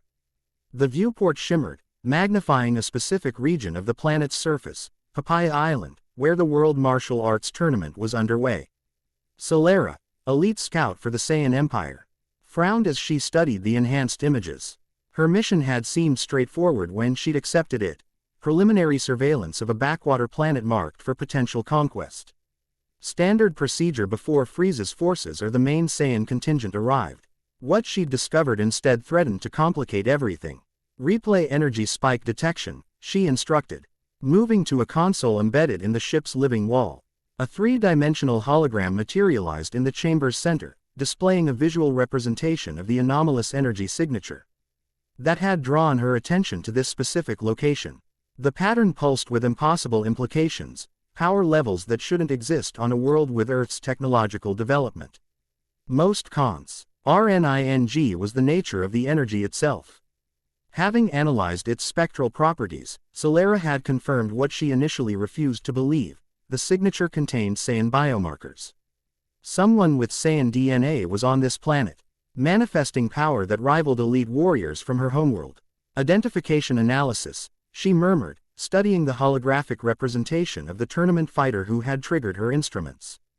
"Computer, compare subject's physical characteristics with Saiyan genetic database." The computer processed for several moments before responding. "Subject displays 94% probability of Saiyan genetic heritage, with anomalous energy patterns suggesting adaptive mutation." Solera's frown deepened. A Saiyan on Earth could mean only one thing: a survivor from a previous mission. Or perhaps the descendant of a scout who had crashed here generations ago. Either possibility raised uncomfortable questions about her people's record-keeping and mission protocols. But the energy signature, that was something else entirely. Nothing in Saiyan history described the silver luminescence her instruments had detected. It resembled descriptions from ancient texts, ends of the Super Saiyan transformation, but with fundamental differences that suggested something beyond even that mythical state. "Computer, establish secure channel to Vegeta," she ordered after several moments of contemplation. "Warning: communication with command structure violates mission parameters for preliminary surveillance," the computer reminded her. Override. Authorization Solera Prime 09. "This qualifies as exceptional circumstances." The computer complied, and moments later, the hologram reconfigured to display a scowling man with flame-like hair and aristocratic features. "This had better be important." "Solera," Prince Vegeta growled without preamble, "you're not due to report for another Earth week. I've encountered an anomaly that warrants immediate attention, my prince," she responded formally, inclining her head in the slight bow that protocol demanded. "There is a Saiyan on this planet." Vegeta's expression shifted from irritation to sharp interest. "Impossible. No Saiyan missions were authorized for that sector in recent decades. Nevertheless, genetic analysis confirms it." Solera transmitted the relevant data through the communication channel. "Male, approximately 18 Earth years, displaying combat abilities consistent with elite training." Vegeta studied the information, his scowl deepening. "Kakarot," he murmured after a moment. "It must be Raditz's younger brother, sent as an infant to clear this planet." His eyes narrowed. He should have completed that mission years ago. "There's more," Solera continued, hesitation evident in her voice. "He's manifesting an energy signature unlike anything in our records."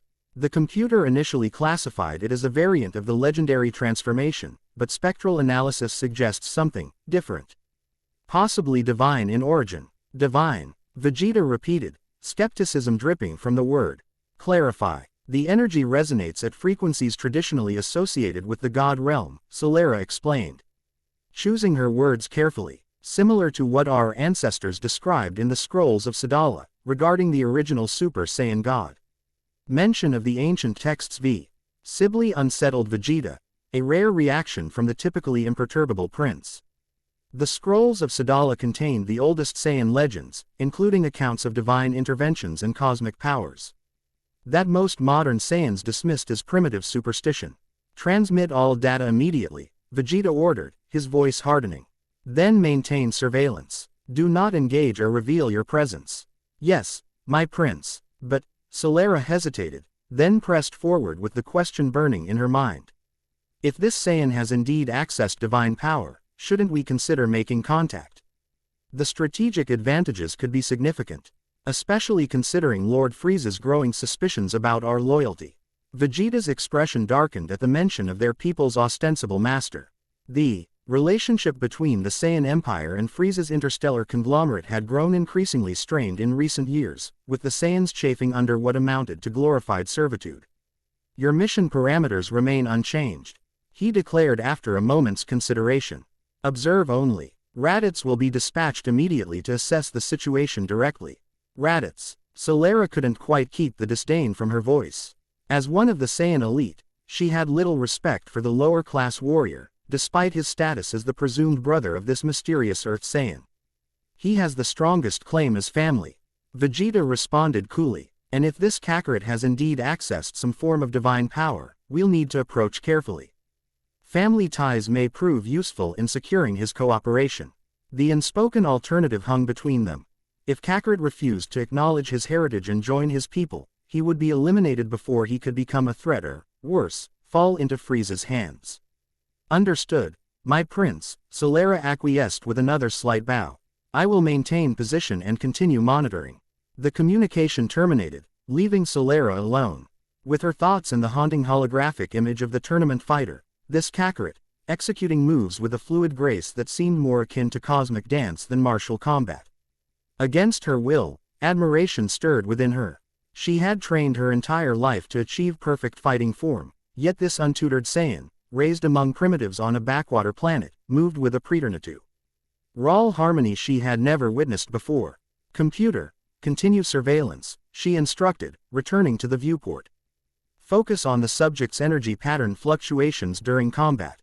As Earth rotated slowly beneath her ship, Solara found herself questioning aspects of her mission that had previously seemed straightforward. If a Saiyan could achieve this mysterious transformation without resources and training of their homeworld, what did that imply about their people's current path? About Frieza's dominance, about her own potential, for the first time in her dedicated life of service to the Saiyan Empire.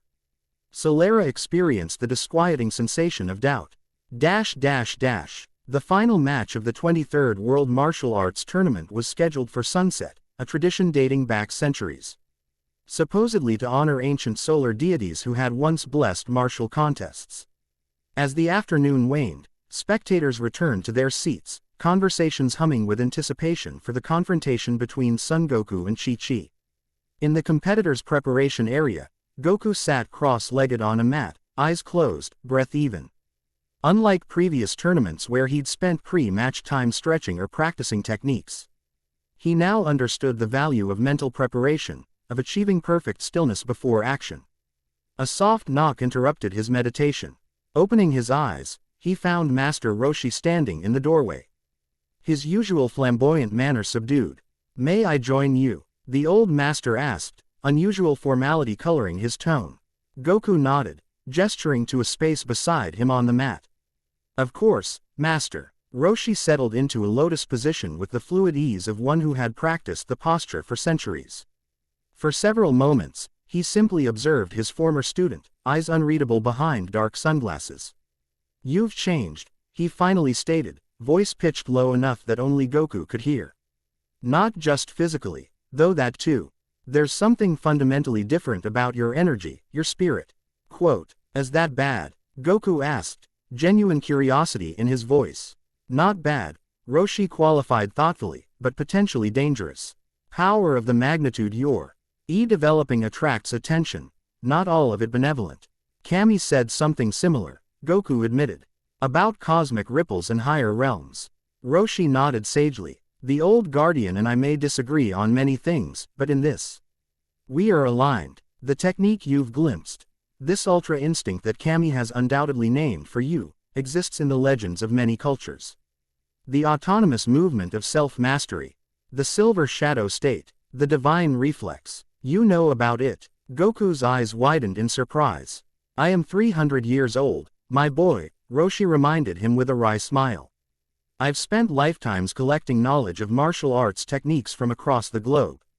Ultra instinct appears in the most ancient scrolls, always as a theoretical state that even the greatest masters could only touch momentarily at the apex of their abilities. The old master removed his sunglasses, revealing eyes that held centuries of wisdom and, currently, profound concern. Yet you, barely into adulthood, have accessed it naturally. That defies everything we understand about key development and spiritual evolution.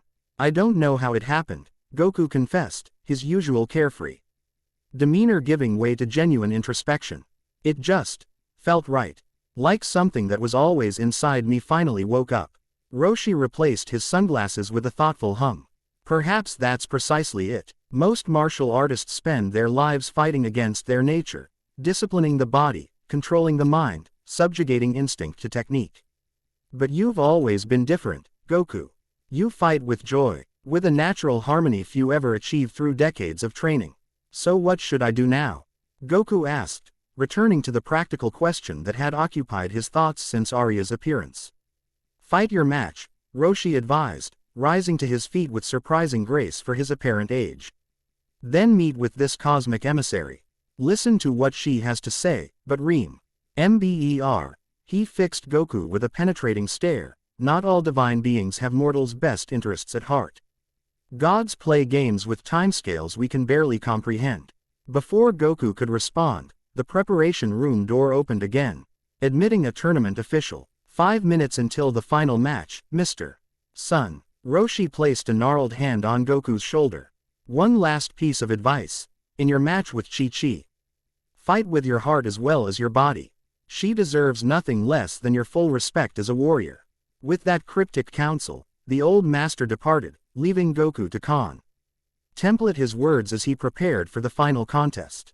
The arena pulsed with anticipation as twilight descended. Torches blazed around the perimeter, their flames unusually steady in the windless evening. The announcer, feeding off the crowd's energy, delivered his introduction with theatrical flourish. Ladies and gentlemen, the moment you've all been waiting for. The final match of the 23rd World Martial Arts Tournament. Spotlights swept across the audience before converging on the ring, where the two finalists stood facing each other, Chi-Chi in her modified fighting GI, Goku in his orange uniform emblazoned with Master Roshi's turtle symbol. In the blue corner, the surprise sensation of this tournament, demonstrating technical precision and innovative techniques that have astounded judges and spectators alike, Chi-Chi, daughter of the legendary Ox King. The crowd roared its approval as Chi-Chi acknowledged them with a respectful bow, her expression composed but determined. And in the red corner, returning to claim the title after his runner-up finish in the previous tournament, the fighter whose performances have redefined what we thought possible in martial arts, Son Goku. If the applause for Chi-Chi had been enthusiastic, the reception for Goku bordered on reverential. His earlier matches had transformed him from respected competitor to living legend in the eyes of many spectators. As the announcer completed the introductions and reviewed the rules, Goku and Chi-Chi stood perfectly still, each assessing the other with the focused awareness of elite fighters. I won't insult you by holding back, Goku said quietly, remembering Master Roshi's advice. Good, Chi-Chi replied, a smile playing at the corners of her lips. Because neither will I. The gong sounded, signaling the start of the match. Neither fighter moved immediately, a display of patience that confused spectators expecting an explosive opening exchange. Instead, they circled slowly, each step precisely placed. Gazes locked in mutual evaluation. Chi-Chi struck first, closing distance with blinding speed to deliver a combination of strikes targeting pressure points along Goku's right side. Her technique was flawless, each movement flowing into the next with practiced precision. Yet Goku evaded every attack with minimal motion, his body seeming to flow around her strikes like water around stone. No wasted movement, no unnecessary energy, just perfect defensive positioning that maintained his balance while preserving offensive options. Extraordinary defense by Son Goku. The announcer shouted, professional neutrality momentarily forgotten in his excitement. Ladies and gentlemen, we are witnessing martial arts at its highest level. The initial exchange set the tone for what followed, a combat exhibition that transcended ordinary tournament fighting. Chi-Chi attacked with combinations of increasing complexity, demonstrating mastery of multiple fighting styles. Gok. Yu defended with seemingly effortless grace before launching counters of his own, each calculated to test Chi-Chi's adaptability rather than overwhelm her. To spectators with limited martial arts knowledge, the match appeared evenly contested, two exceptional fighters showcasing their skills. But to the handful of true masters watching from various vantage points, the truth was evident: Goku was deliberately keeping the match competitive, carefully calibrating his responses to push Chi-Chi to her limits without exceeding them. 10 minutes into the bout, the dynamic shifted. Chi-Chi, recognizing the pattern, stopped in the center of the ring and lowered her guard. "You're holding back," she stated, voice carrying clearly in the sudden hush that fell over the arena. Goku paused, surprised by the directness of her challenge. "I'm fighting at the level that feels right for this match." "No." Chi-Chi's eyes flashed with determination. "You're fighting at the level you think appropriate for me." "That's different." She resumed her fighting stance, but with a significant modification that indicated preparation for higher intensity combat. "Show me the silver light, Goku. Show me what Kami has been helping you contain."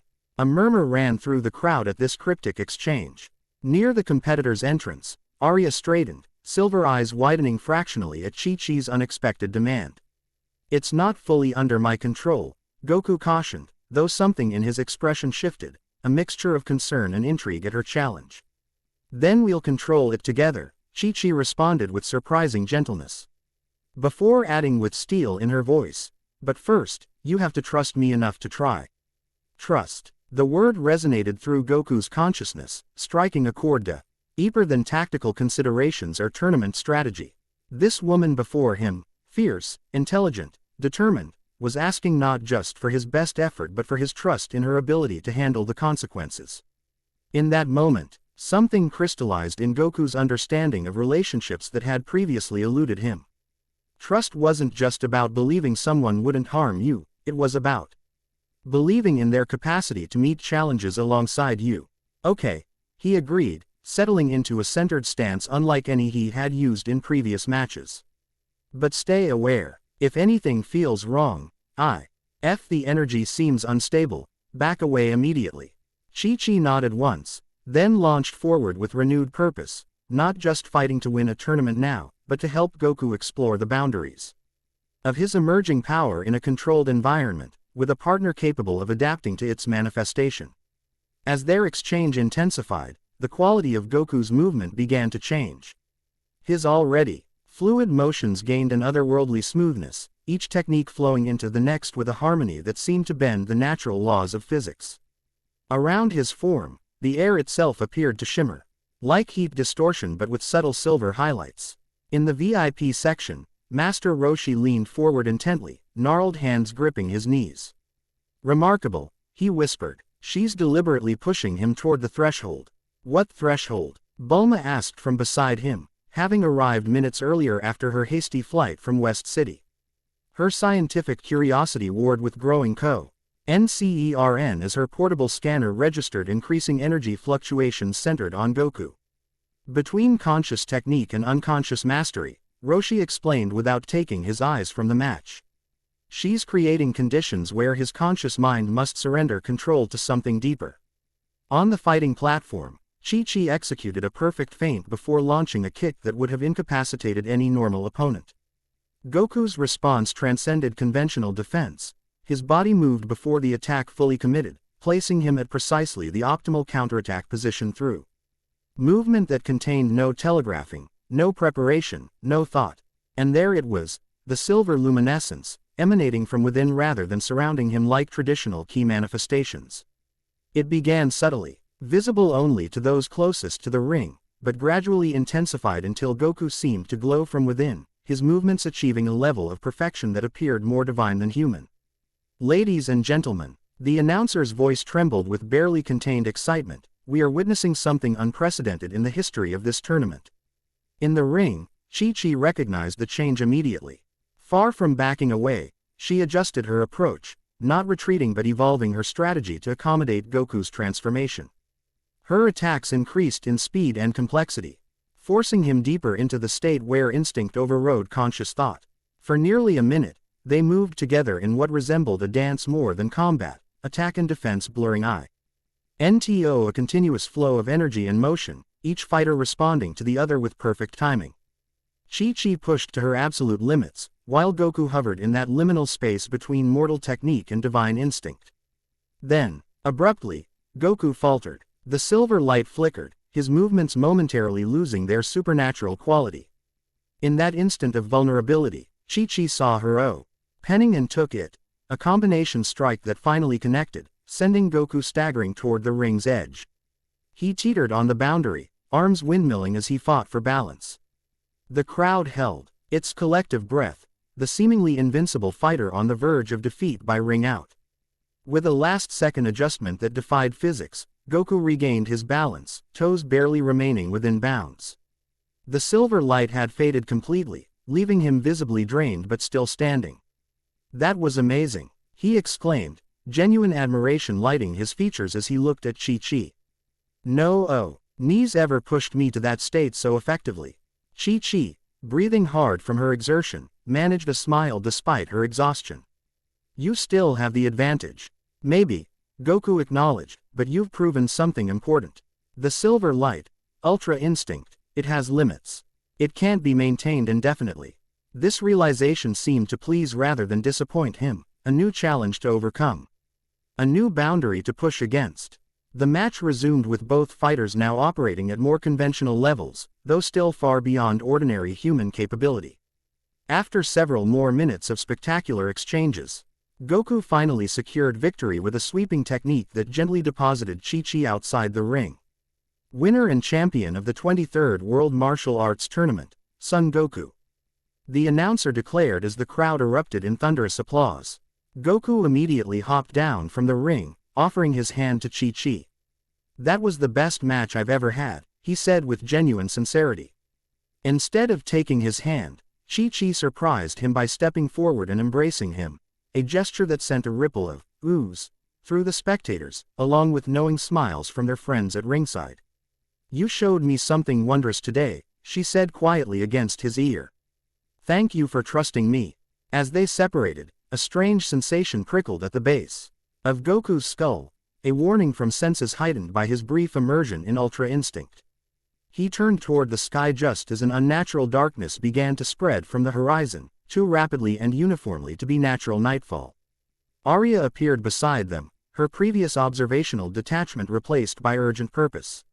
"It's happening," she stated, silver eyes fixed on the advancing darkness. "The ripples have reached their target." Quote, "What ripples?" Chi-Chi demanded. "What's happening?" "Your match accelerated things," Arya explained grimly. "The divine energy Goku manifested created disturbances in Earth's dimensional barriers. Something is coming through." As if in confirmation of her warning, a massive tremor shook the island, sending spectators scrambling for safety. The tournament structure groaned under the strain, debris falling from the arena's decorative archways. "Everyone stay calm," the announcer shouted through his microphone, though the tremble in his voice undermined his instruction. "Please proceed to the emergency exits in an orderly fashion." Amid the growing chaos, Bulma fought her way through the panicking crowd to reach Goku, Chi-Chi, and Arya. Her portable scanner emitted a continuous alarm, its display showing energy readings that exceeded its calibrated maximum. "Goku," she called, finally reaching them. "This is connected to what happened at the lookout. The energy signature is identical but inverted, like a negative image." Before Goku could respond, a deafening crack split the air as the very fabric of reality seemed to tear directly above the tournament arena. Through the wound in space-time, a sickly green light spilled onto the world below, carrying with it a malevolent pressure that instinctively triggered fear in those who felt it. A figure emerged from the rift, humanoid but unmistakably not human. Green skin stretched over powerful musculature, pointed ears framing a face set in an expression of cruel satisfaction. King Pai Kalo hovered in the air above the now panicking crowd, surveying the chaos with evident pleasure. At last, the Demon King's voice boomed across the island, "The seal weakens. After centuries of imprisonment, the demon realm will reclaim this world." His gaze fixed on Goku, narrowing in recognition of the power he had sensed. "You," he hissed, "the vessel of divine light. You will be the first to fall." With terrifying speed, King Piccolo extended his arm, fingers splayed. A blast of concentrated malevolent energy erupted from his palm, hurtling directly toward Goku and those gathered around him. Time seemed to slow. Goku's consciousness expanded, perceiving multiple possibilities simultaneously: the trajectory of the attack, the positions of his friends, the optimal defensive response. Without conscious decision, his body moved, stepping forward to intercept the blast with hands cupped at his side. Ka, mi, ha, mi. The familiar syllables triggered a focusing of his ki. But what manifested was far from the traditional blue energy wave. Instead, silver light coalesced between his palms, pulsing with power that resonated at frequencies beyond mortal perception. Ha! The silver Kamehameha erupted forward, colliding with Piccolo's attack midair. The resulting explosion shook the island to its foundations, creating a shockwave that flattened the tournament struck. Yours and sent debris flying in all directions. When the dust settled, King Piccolo remained floating above the devastation, his expression a mixture of surprise and calculating interest. Fascinating, he remarked, seemingly unperturbed by the power Goku had displayed. The rumors were true. A mortal wielding divine energy. Who are you? Goku demanded, silver light still flickering around his form as he stood protectively before his friends. What do you want? I am King Piccolo, rightful ruler of this world, the demon announced with malevolent pride. As for what I want, his lipless mouth curved into a cruel smile. Initially, I simply sought to reclaim what was taken from me centuries ago. But now, his gaze fixed on the silver energy surrounding Goku, I see an opportunity for something far greater. With a gesture, King Piccolo opened additional rifts in reality, each spilling the same sickly green light onto the devastated tournament grounds. Through these portals emerged grotesque figures, demonic entities of various forms, all radiating malevolent intent. Drum, cymbal, piano, the Demon King addressed three particularly large entities. Secure the island. Let no one escape. His attention returned to Goku. As for you, vessel of divine light, I offer a choice. Join me willingly, allow your power to serve the demon realm's restoration, or watch as I systematically destroy everything you care for. Quote. To emphasize his point, he directed a casual energy blast toward a section of collapsed stadium where civilians remained trapped. The structure exploded, screams cutting through the air before being abruptly silenced. Monster. Chi-Chi spat, dropping into a fighting stance despite the obvious power disparity. Goku's expression hardened, the silver light intensifying around him. You'll hurt no one else, he stated, voice carrying an authority beyond his years. Whatever you're planning stops now. King Piccolo's response was a laugh that sent chills through all who heard it. Brave words from one so young. But know this, his expression turned deadly serious, I am merely the herald. The dimensional barriers weaken with each passing moment. Chi comes after me will make my power seem insignificant by comparison. Without warning, one of the demonic entities, a slender female form with violet eyes, materialized directly behind Krillin, who had been making his way toward Goku through the chaos. Before anyone could react, she plunged a clawed hand through his chest. Krillin. Goku's agonized cry tore through the devastated arena as his friend collapsed. Blood pooling beneath his small form. Consider that a demonstration of intent, King Piccolo announced coldly. The next death will be. He never finished the sentence. Goku's transformation from controlled warrior to avatar of righteous fury happened in an eye blink. The silver light exploded outward, no longer a gentle luminescence but a blinding flare visible for miles. His eyes blazed like liquid mercury, his hair lifting as if gravity had ceased to affect him. With speed that defied perception, he closed the distance to King Piccolo, moving through space in a manner that suggested teleportation rather than conventional motion. The Demon King barely managed to raise a defensive barrier before Goku's fist connected, a single strike containing such concentrated power that the resulting impact created a second shockwave, more focused but no less devastating than the first. King Piccolo hurtled backward, crashing through multiple ruined structures before regaining control. Blood trickled from the corner of his mouth, green ichor that sizzled when it touched the ground. Impressive, he acknowledged, genuine respect coloring his tone despite the situation. But ultimately futile. With a sweeping gesture, he created a swirling vortex of dark energy. We will continue this another time, vessel of light. After you've had opportunity to consider the consequences of defiance. Before Goku could close distance again, King Piccolo and his demonic offspring vanished into the vortex, which sealed itself with a sound like tearing fabric. The unnatural darkness receded, leaving the devastated tournament grounds bathed in the last rays of sunset. The silver light surrounding Goku pulsed once more, then faded as he rushed to Krillin's side. "Krillin," he cried, cradling his friend's broken form. "Hang on, we'll get help." But it was already too late.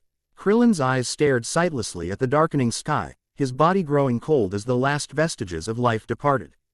Bulma knelt beside them, tears streaming down her face as she placed a gentle hand on Goku's shoulder. "He's gone, Goku," she whispered, voice breaking. "I'm so sorry." Grief crashed through Goku in waves, momentarily overwhelming the warrior's composure he had developed under Kami's tutelage. This wasn't the first time he had lost Krillin. King Piccolo's offspring had killed him years earlier. Before the Dragon Balls had restored him to life. "The Dragon Balls," he murmured, hope flickering through despair. "We can bring him back." "Yes," Bulma confirmed, squeezing his shoulder. "But first, we need to understand what just happened, what we're facing." King Piccolo was supposed to be sealed away permanently. Arya approached, her otherworldly presence somehow more pronounced amid the devastation.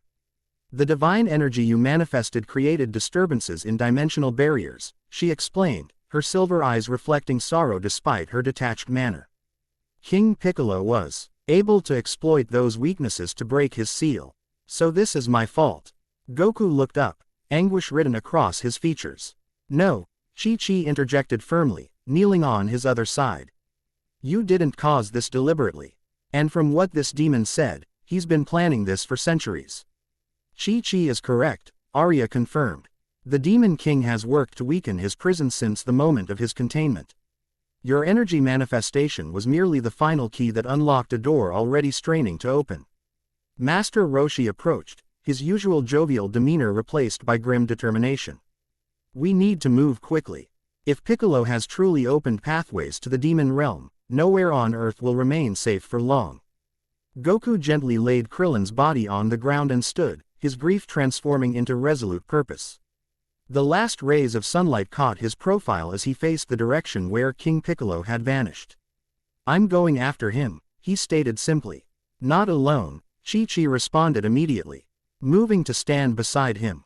"And not without preparation," Bulma added, already consulting her portable computer. "My scanners captured data on the dimensional disturbance. With enough time, I might be able to track its energy signature, find where Piccolo retreated to." "Time is precisely what we lack," Arya cautioned. "With each passing hour, more demons will cross the weakened boundaries. The meeting I proposed at the Northern Temple becomes even more crucial now." "What's at this temple?" Goku asked, his focus sharpening as he pushed personal grief aside to address the larger threat. "Knowledge," Arya answered simply. "Ancient records of the last demonic incursion, and the methods used to contain it. Possibly information about the connection between Ultra Instinct and dimensional stability." Quote. Goku looked down at Krillin's body once more, silent determination hardening his features. When he raised his eyes again, those who knew him best recognized a fundamental change, a maturation born of loss and responsibility. "Bulma, can you transport Krillin's body somewhere safe?" he asked quietly. She nodded, pain evident in her eyes. "I'll take him to Capsule Corporation. My father and I will protect him until we can gather the Dragon Balls." "Master Roshi," Goku continued, "please find our other friends, warn them about what's happening. They'll need to prepare." The old master nodded gravely. "I'll gather the strongest fighters. We'll need everyone for what's coming." Finally, Goku turned to Chi-Chi and Arya. "Let's go to this temple. Here's knowledge there that can help us stop Piccolo and close these dimensional rifts. We need to find it immediately." As the small group separated to their assigned tasks, a new presence observed from high above, Celera. Having descended from her orbiting craft to witness the confrontation firsthand. Concealed by advanced technology that bent light around her form, the Saiyan scout had watched everything with growing astonishment. The power this Kakarot had displayed, the silver transformation that defied explanation, exceeded anything in Saiyan records. Even more remarkable was his reaction. To the death of his companion, not the berserker rage typical of their race, but focused, disciplined fury channeled into precise action. Her mission parameters suddenly seemed woefully inadequate. The situation unfolding on this supposedly primitive planet. Maintaining surveillance would no longer suffice, not with dimensional barriers collapsing and demonic entities emerging. Decision made. Solara deactivated her concealment technology and descended toward the small group preparing to depart for the Northern Temple. Whatever this Kakarot had accessed, this Ultra Instinct, the blue skin D-woman had named, it represented potential too significant to ignore. The Saiyan Empire's future might well depend on understanding it, particularly with Frieza's growing suspicion of their activities. And if that meant bending her orders to make direct contact, well, extraordinary circumstances demanded extraordinary measures. As twilight deepened into true night, stars appeared overhead, unusually bright and numerous. As if the cosmos itself had drawn closer to witness events unfolding on the small blue planet below. Among those stars, invisible to human perception, other watchers took note. Higher beings whose attention had been drawn by the unprecedented manifestation of divine energy in a mortal vessel. The ripples had become waves, and the waves threatened to become a tsunami that would reshape not just Earth, but the cosmic order itself. Chapter 2 and Chapter 3, Celestial Attention. The Northern Temple stood sentinel on an isolated promontory, its ancient stones gleaming silver in the moonlight. Unlike the ornate shrines that dotted much of Earth's sacred landscape, this structure embraced austerity, a perfect circle of weathered monoliths surrounding a central dais, no roof to separate worshippers from the stars above. Centuries of exposure to ocean spray and howling winds had eroded elaborate carvings into abstract suggestions of their original forms, lending the site an air of primordial significance. Goku, Chi-Chi, and Arya approached on foot, having abandoned conventional transportation when the jungle path became impassable. The island's northern proved wilder than its developed southern counterpart, untamed nature reclaiming any human intrusion with savage efficiency.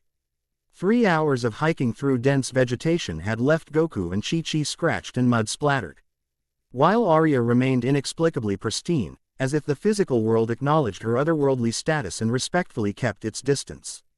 "We've arrived," the celestial emissary announced, stopping at the edge of a perfect circular clearing that surrounded the temple. The nexus of conscious convergence. Chi-Chi wiped sweat from her brow, studying the ancient structure with critical eyes. "Doesn't look like much," she observed pragmatically. "I expected something more impressive," Arya supplied, a hint of amusement coloring her typically modulated voice. The most profound truths rarely require elaborate presentation. Goku remained silent, his attention fixed on the temple with unusual intensity. Since leaving the tournament grounds, since Krillin's death, a subtle change had manifested in his demeanor. The carefree exuberance that characterized most of his interactions had been replaced by focused determination, as if the weight of responsibility had physically altered his presence. "There's something about this place," he finally said, voice hushed. "I can feel it resonating." The temple was constructed at a conjunction of dimensional thresholds, Arya explained. Stepping into the clearing, one of 7 sites on your planet where the boundaries between realms naturally thin. Your ancestors recognized these locations intuitively, marking them with structures designed to stabilize rather than exploit the dimensional convergence. Chi-Chi followed cautiously, her practical nature prompting immediate questions. "If these CES are where dimensional barriers are weakest, aren't we risking another demonic incursion by coming here?" "Precisely the opposite." Arya gestured toward intricate patterns embedded in the stone sea. Arkley's foundation. Geometric configurations too mathematically perfect to have been created with primitive tools. These sites were fortified specifically to prevent unauthorized dimensional transit. They function as locks rather than doors. "Then how did King Piccolo break through at the tournament?" Goku asked, finally entering the clearing himself. As his foot crossed the boundary, the air around him subtly shimmered. Silver light briefly manifesting before fading again. Arya's silver eyes tracked the phenomenon with evident interest. "He exploited the resonance between your divine energy and Earth's dimensional framework. Ultra Instinct operates on frequencies that permeate all realms, it's what allows the technique to transcend conventional limitations of time and space. She paused, considering her next words carefully. In essence, your power inadvertently provided a key that King Piccolo had spent centuries searching for. The weight of this revelation settled heavily on Goku's shoulders. So it really was my fault. No, Chi-Chi interjected firmly, moving to stand beside him. Intent matters. You didn't knowingly help him. Responsibility and culpability are distinct concepts, Arya agreed. Approaching the temple's central dais. The former does not necessarily imply the latter. As they reached the temple's center, moonlight seemed to intensify, pooling unnaturally on the circular platform. Intricate patterns carved into the stone, similar to those Goku had observed in the pendulum room during his training with Kami, began emitting a subtle glow that matched the silver luminescence of his Ultra Instinct state. What now? Chi-Chi asked, instinctively lowering her voice as if in the presence of something sacred. Instead of answering directly, Arya turned to Goku. Place your hand at the center of the dais. Goku complied without hesitation, trusting an instinct deeper than conscious thought. As his palm connected with the ancient stone, the temple's response was immediate and dramatic. Silver light erupted from every carved line and symbol, shooting skyward in perfectly straight beams that seemed to pierce the very fabric of the night. The ground, deep beneath them, hummed with energy that vibrated at frequencies felt rather than heard. What's happening? Chi-Chi demanded, dropping into a defensive stance as the entire temple activated. Arya remained perfectly calm, her form appearing more substantial amid the outpouring of energy. The temple recognizes the divine frequency. It's establishing a connection. Connection to what? Goku asked, unable to remove his hand from the stone despite making no effort to maintain contact. The energy flowing through him felt neither harmful nor beneficial, simply present, like an acknowledgement of kinship between his power and the temple's purpose. To those who watch, Arya replied cryptically. The silver observatory. Above them, the night sky transformed. Stars shifted position, forming constellations unknown to Earth astronomers. The space between celestial bodies darkened until it resembled polished obsidian, creating a backdrop against which new lights manifested, silver pinpricks. Chi rapidly expanded into a vast pattern mirroring the temple's foundation. Within this transformed celestial canvas, three distinct figures appeared, not physically present yet more substantial than mere projections. The same trio of celestial observers who had discussed Goku's emergence earlier now revealed themselves directly. The vessel approaches the threshold, observed the obsidian-skinned feminine entity. Her voice somehow both distant and intimate, as if speaking simultaneously from across the cosmos and from within their own minds. Earlier than anticipated, yet not without cause, countered the figure wrapped in starlight robes, their attention fixed on Goku with analytical intensity. The demon's emergence accelerates our timeline. The third observer, form constantly shifting between states of matter, addressed Arya directly. You've exceeded your observational mandate, apprentice.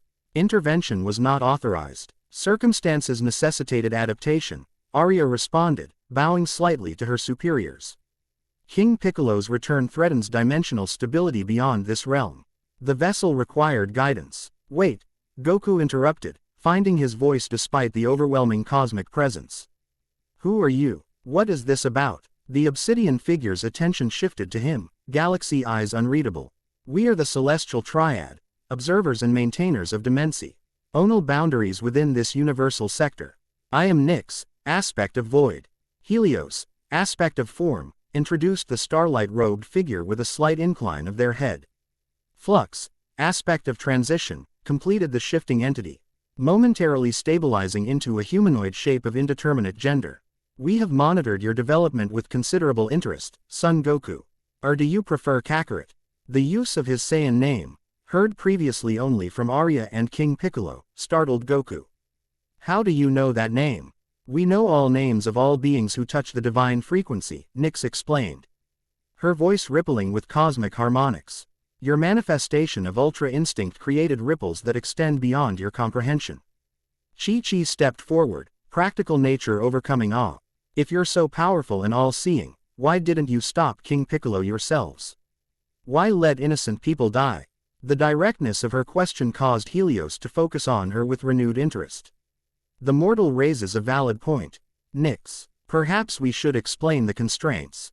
The compact limits direct intervention, Nyx clarified, her tone suggesting ancient agreements beyond mortal understanding. We observe, guide, and maintain balance, but cannot impose our will directly upon lower realms without specific conditions being met. Conditions like what? Goku asked, finally able to withdraw his hand from the dais as the connection stabilized. Invitation, answered Flux. Necessity, existential threat to multiple dimensional planes. Their form rippled like quicksilver. The current situation approaches but does not yet meet these thresholds. So you're just going to watch while demons invade our world? Chi-Chi's indignation overrode any sense of protocol. How is that maintaining balance? Rather than taking offense, Helios seemed to appreciate her boldness. The balance we maintain extends beyond your single world, mortal. And we are not entirely without recourse.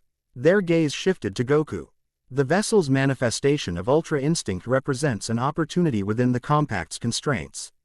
Stop calling me the vessel, Goku requested, his characteristic directness reasserting itself despite the cosmic setting. My name is Goku. A sound like distant crystal chimes emanated from Flux, apparently their version of laughter. Designation accepted, Goku. Your preference for direct address is noted and appreciated. Nyx leaned forward slightly, her movement creating ripples in reality itself. You accessed Ultra Instinct instinctively, without training or preparation. This should not have been possible for a mortal, even one of Saiyan heritage. It suggests you are uniquely attuned to the divine frequency. Which means what, exactly? Goku pressed, seeking concrete understanding amid cosmic abstraction. It means you may be capable of actions beyond our direct intervention limitations, Helios explained. A mortal vessel channeling divine energy creates a categorical exception to certain compact restrictions. Chi-Chi's eyes narrowed as she processed this information. You want to use Goku as a loophole in your non-interference agreement. A crude but not entirely inaccurate assessment, Flux acknowledged, their form briefly resembling a humanoid composed of flowing silver liquid before shifting again. The demonic incursion threatens multiple realms. Arya interjected, addressing both the celestial triad and her earthbound companions. King Piccolo's return is merely the vanguard. If the dimensional barriers continue to weaken, entities far more dangerous will follow. Goku absorbed this information with characteristic focus on practical implications. So how do I stop him? How do I fix the dimensional barriers? Direct, Nyx observed with what might have been approval. Appropriate for one who channels Ultra Instinct, which itself transcends contemplation in favor of immediate action. The temple contains records from the previous incursion. Helios explained, gesturing toward the dais. Knowledge preserved from when your ancestors faced similar threats. Arya will guide you in accessing these archives. But be warned, Flux added.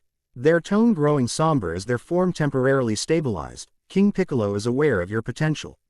He will seek either to destroy you or to corrupt the divine energy you channel. Should he succeed in the latter, the consequences would be catastrophic beyond mortal comprehension. The severity of this warning hung in the air like a physical presence. Goku's expression hardened with resolve, while Chi-Chi moved subtly closer to him, a protective gesture that did not go unnoticed by the celestial observers. The mortal female's instinct to shield you is both admirable and significant.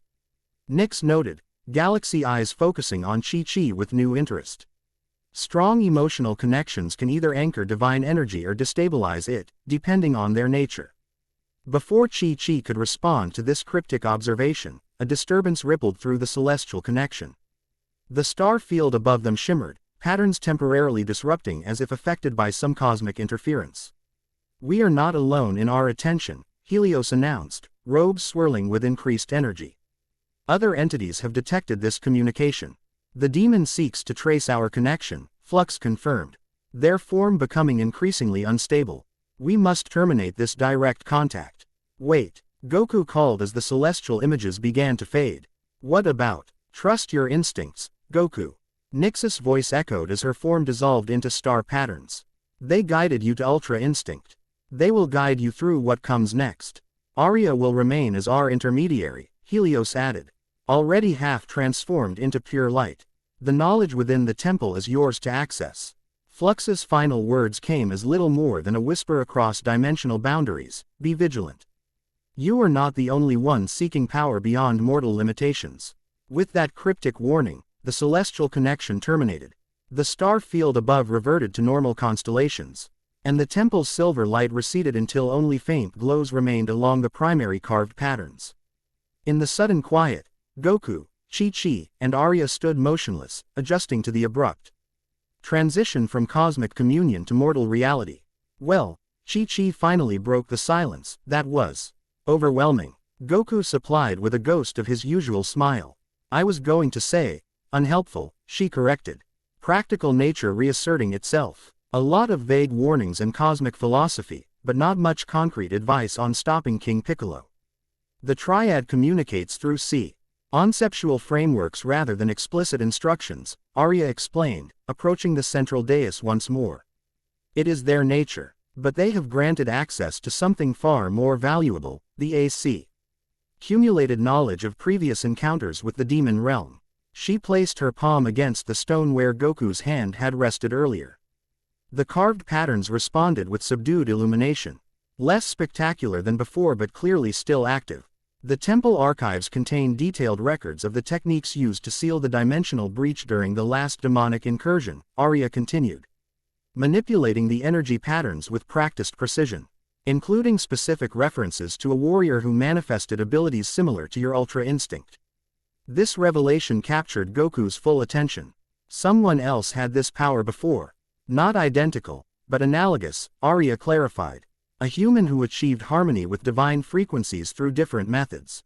The records refer to him as the enlightened warrior, a monk who combined spiritual discipline with martial mastery. As she spoke, the stone dais transformed, sections sliding apart to reveal a hidden chamber beneath. Steps formed from the same ancient material descended into darkness that gradually illuminated with silver light as the temple recognized their presence. The archives await below, Arya gestured toward the newly revealed passage. Knowledge preserved for centuries, specifically for a moment such as this. Goku approached the opening without hesitation, innate curiosity overcoming any reservations about ancient temple mechanisms. Chi-Chi followed close behind, practical caution evident in her measured movements. I have a question, she addressed Arya as they descended. Those celestial beings seemed surprised by Goku's abilities, yet you were sent to observe him before he fully manifested Ultra Instinct in public. How did you know to watch him? The question demonstrated Chi-Chi's sharp analytical mind, catching a discrepancy that even Goku had overlooked. Arya paused mid-step, silver eyes reflecting complex calculations. Perceptive, she acknowledged after a moment. The celestial triad represents only one hierarchy of cosmic observers. Others detected the initial awakening at the lookout months ago, including those I served directly. And who exactly is that? Chi-Chi pressed, unwilling to accept vague assurances when Goku's well-being potentially hung in the balance. Instead of answering immediately, Arya continued down the steps, leading them into a circular chamber that defied architectural logic. Though they had descended only about 20 feet, the room extended impossibly in all directions, with shelves of ancient texts and artifacts receding beyond what physical space should allow. I serve the Supreme Kai, she finally answered, her voice echoing strangely in the dimensionally transcendent space. Overseer of this universal quadrant and guardian of its developmental trajectory. Another god? Goku asked, somehow unsurprised despite the escalating cosmic complexity. His experiences had long since prepared him to accept that reality extended far beyond human perception. The distinction between God and advanced being becomes largely semantic at certain developmental stages, Arya replied with unexpected philosophical nuance. But yes, by your cultural definitions, the Supreme Kai would qualify as a deity, though of a different order than the celestial triad. And this Supreme Kai sent you to watch Goku specifically. Chi-Chi continued her methodical questioning, clearly building towards some conclusion. Yes, Arya confirmed, approaching a central pedestal where a single manuscript lay open, its pages covered in script no human language had used for millennia. Though, watch, oversimplifies my directive. Evaluate would be more accurate. Evaluate for what? Goku asked, attention divided between the conversation and extraordinary chamber surrounding them. Arya placed her palm on the ancient text, causing symbols to rise from the page and hover in the air around them, three-dimensional representations of concepts too complex for conventional writing. For potential, she answered, manipulating the floating symbols into new configurations. For compatibility with divine energy patterns. For capacity to serve, East as a bridge between mortal and celestial realms. Her silver gaze fixed on Goku with new intensity. The Supreme Kai has foreseen threats approaching that conventional interventions cannot address, threats that extend beyond King Piccolo's demonic aspirations. The floating symbols coalesced into a three-dimensional image of a warrior in motion, executing techniques with perfect fluidity while surrounded by silver light. Though the face remained indistinct, the fighting style unmistakably resembled Goku's approach during his Ultra Instinct manifestation. The archives confirm what the Supreme Kai suspected, Arya continued.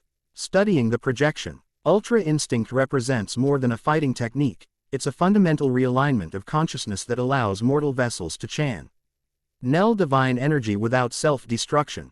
And this, enlightened warrior, achieved something similar. Chi-Chi asked, examining the projected figure with critical assessment. Through decades of meditation and specialized training, Arya confirmed. What makes Goku extraordinary is achieving the state naturally, without preparation or guidance. Goku approached the projection, watching as the figure moved through combat sequences with perfect economy of motion. So how did this warrior stop the demons last time? In response to his question, the projection transformed, showing the monk warrior standing at the center of a ritual configuration similar to the temple above.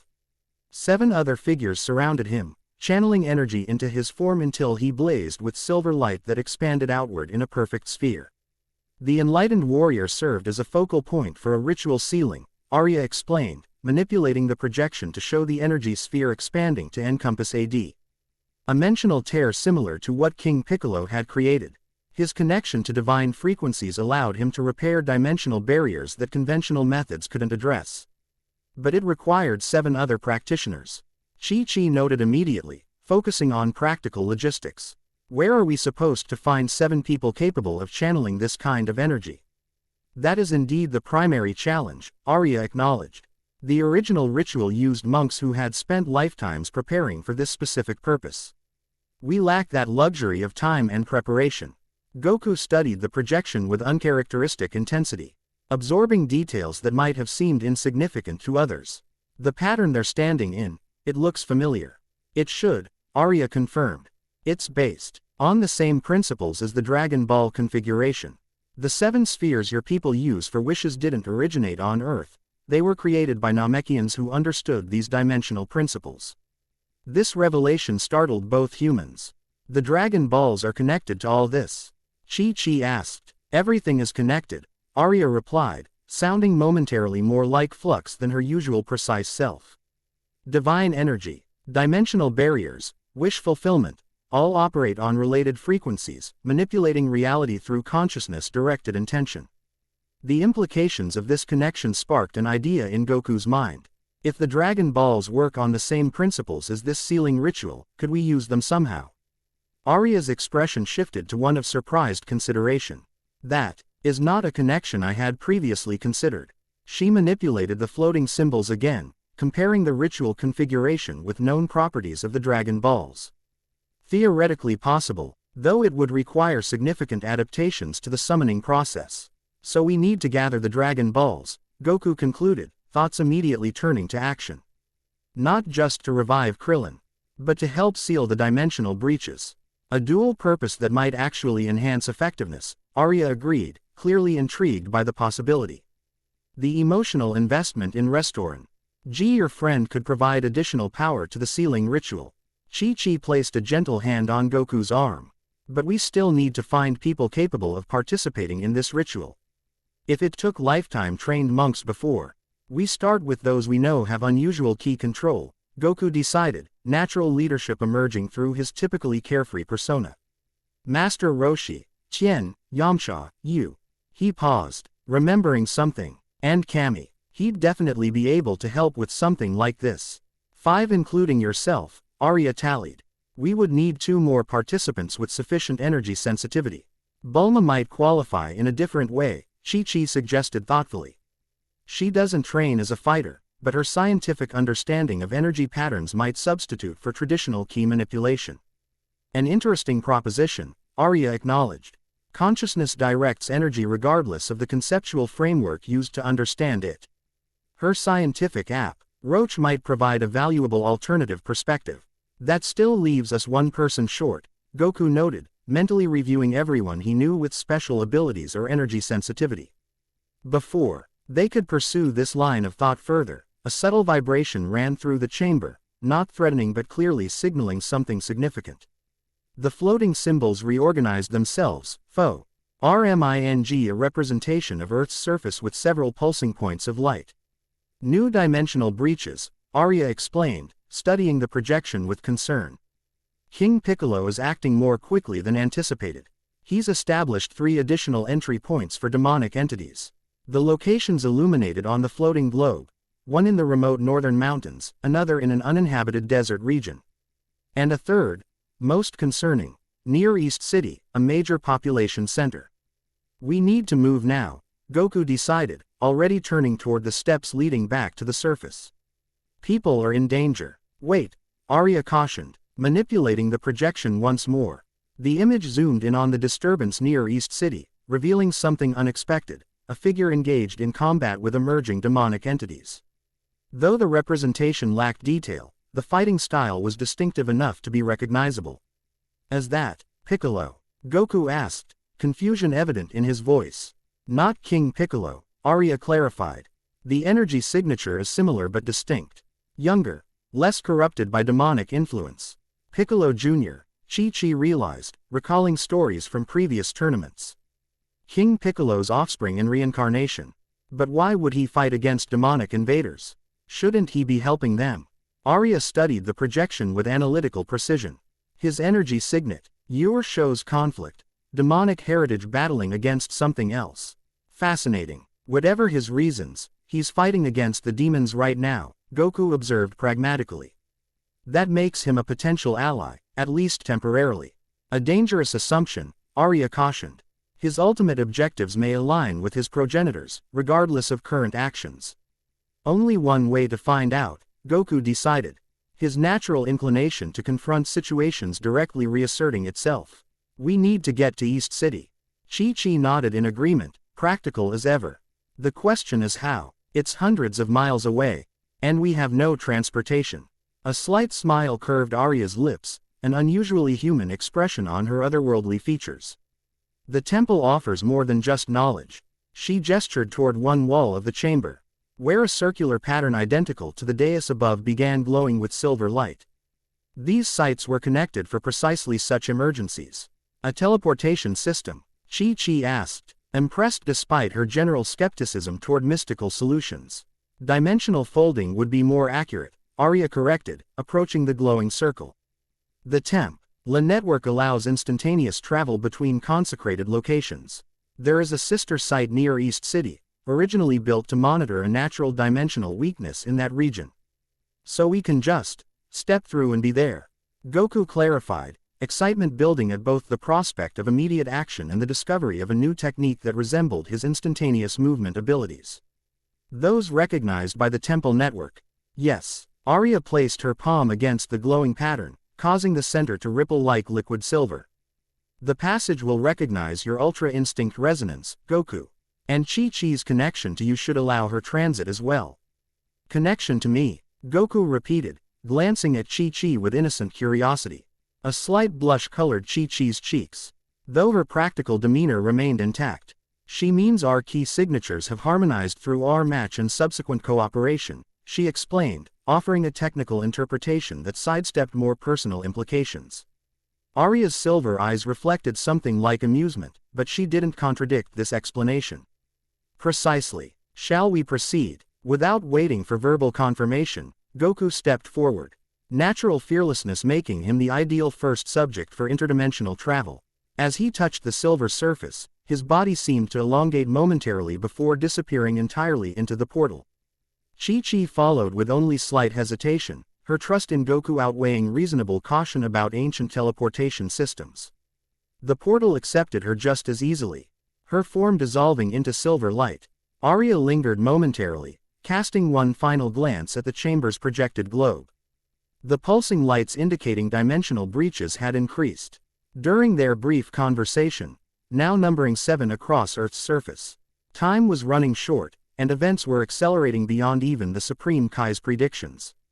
With a silent acknowledgement to powers beyond mortal comprehension, she stepped into the portal, following her charges into uncertainty. East City burned. Demonic entities rampaged through commercial districts, their very presence corrupting physical matter. Buildings warped into nightmarish configurations where they passed, metal and concrete flowing like wax to form structures that defied architectural logic and violated natural law. Civilians fled in terror, though many found escape routes mysteriously closed, streets that should have led to safety instead looping back to danger zones through dimensional distortions. Amid this chaos, a solitary figure fought with methodical precision. Piccolo Jr., physically resembling a younger version of the Demon King but with subtle differences that suggested incomplete corruption, utilized techniques that countered the invaders' reality-warping abilities. Green energy blasts neutralized dimensional distortions, while physical strikes delivered with perfect form Disa bled demonic entities without destroying them. Enough, he roared, unleashing a wave of purifying energy that temporarily cleared a city block of corrupting influence. This world is under my protection. The declaration carried no benevolence, merely possessive territoriality. Whatever his motivations, they clearly didn't align with the invading demons. A particularly large entity, resembling a twisted amalgamation of reptile and insect with too many limbs and eyes, chittered something in a language beyond human comprehension. Piccolo responded in the same impossible tongue, his voice droppy, to frequencies that vibrated concrete and shattered nearby windows. Their exchange ended abruptly when Piccolo extended his arm, fingers splayed in a technique reminiscent of his progenitor. Unlike King Piccolo's corrupted energy, however, the blast that erupted from his palm contained elements of purifying force that caused the demonic entity to shriek in genuine pain before disintegrating. Amateur, Piccolo muttered, scanning the surroundings for his next target. Did you really think I wouldn't develop countermeasures against my own kind? A pulse of silver light interrupted his monologue, momentarily illuminating the devastated street. 30 feet away, a circular portal manifested in midair, disgorging 3 figures before collapsing back into nothingness. Goku oriented himself immediately, battle senses cataloging the situation in milliseconds. Chi-Chi dropped into a defensive stance beside him, while Arya observed with the detached analysis typical of her kind. Piccolo, Goku acknowledged, neither hostile nor friendly, simply recognizing another warrior in a combat zone. Son Goku, Piccolo returned with similar neutrality, though his eyes narrowed at the silver afterglow still clinging to Goku's form. I wondered when you'd show up. Your energy disruption started this mess. Not intentionally, Goku clarified, stepping forward. Around them, the sounds of destruction continued, more demonic entities converging on their position, drawn by the combined power signatures. But I'm here to fix it. Piccolo's laugh held no humor. Fix it? You have no idea what you're dealing with. These are just foot soldiers, cannon fodder sent to establish beachheads for something far worse. King Piccolo, Chi-Chi stated, studying the younger version with open suspicion. Your father, our creator, or whatever he is to you. Progenitor, Piccolo corrected coldly. And yes, the one you call King Piccolo orchestrates this invasion. Though even he serves greater powers from the deeper demon realm. A building collapsed nearby, sending dust and debris billowing through the street. Without discussion, both Goku and Piccolo moved in perfect sync, creating energy barriers that protected nearby civilians from falling masonry. The coordinated action created a momentary connection between them, not alliance exactly, but recognition of shared immediate priorities despite larger conflicts. Why are you fighting against them? Goku asked directly, lowering his barrier once immediate danger passed. Aren't they your kind? My kind? Piccolo's expression darkened. I was born on this planet, son Goku. Whatever my origins, Earth is my domain. His gaze shifted to the warped architecture surrounding them.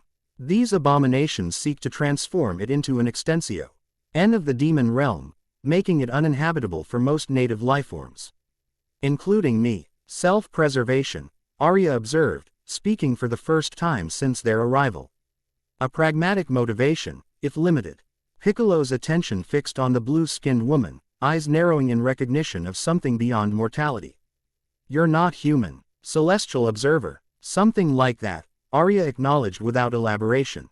Another wave of demonic entities rounded a distant corner, chittering and howling as they detected the powerful beings ahead.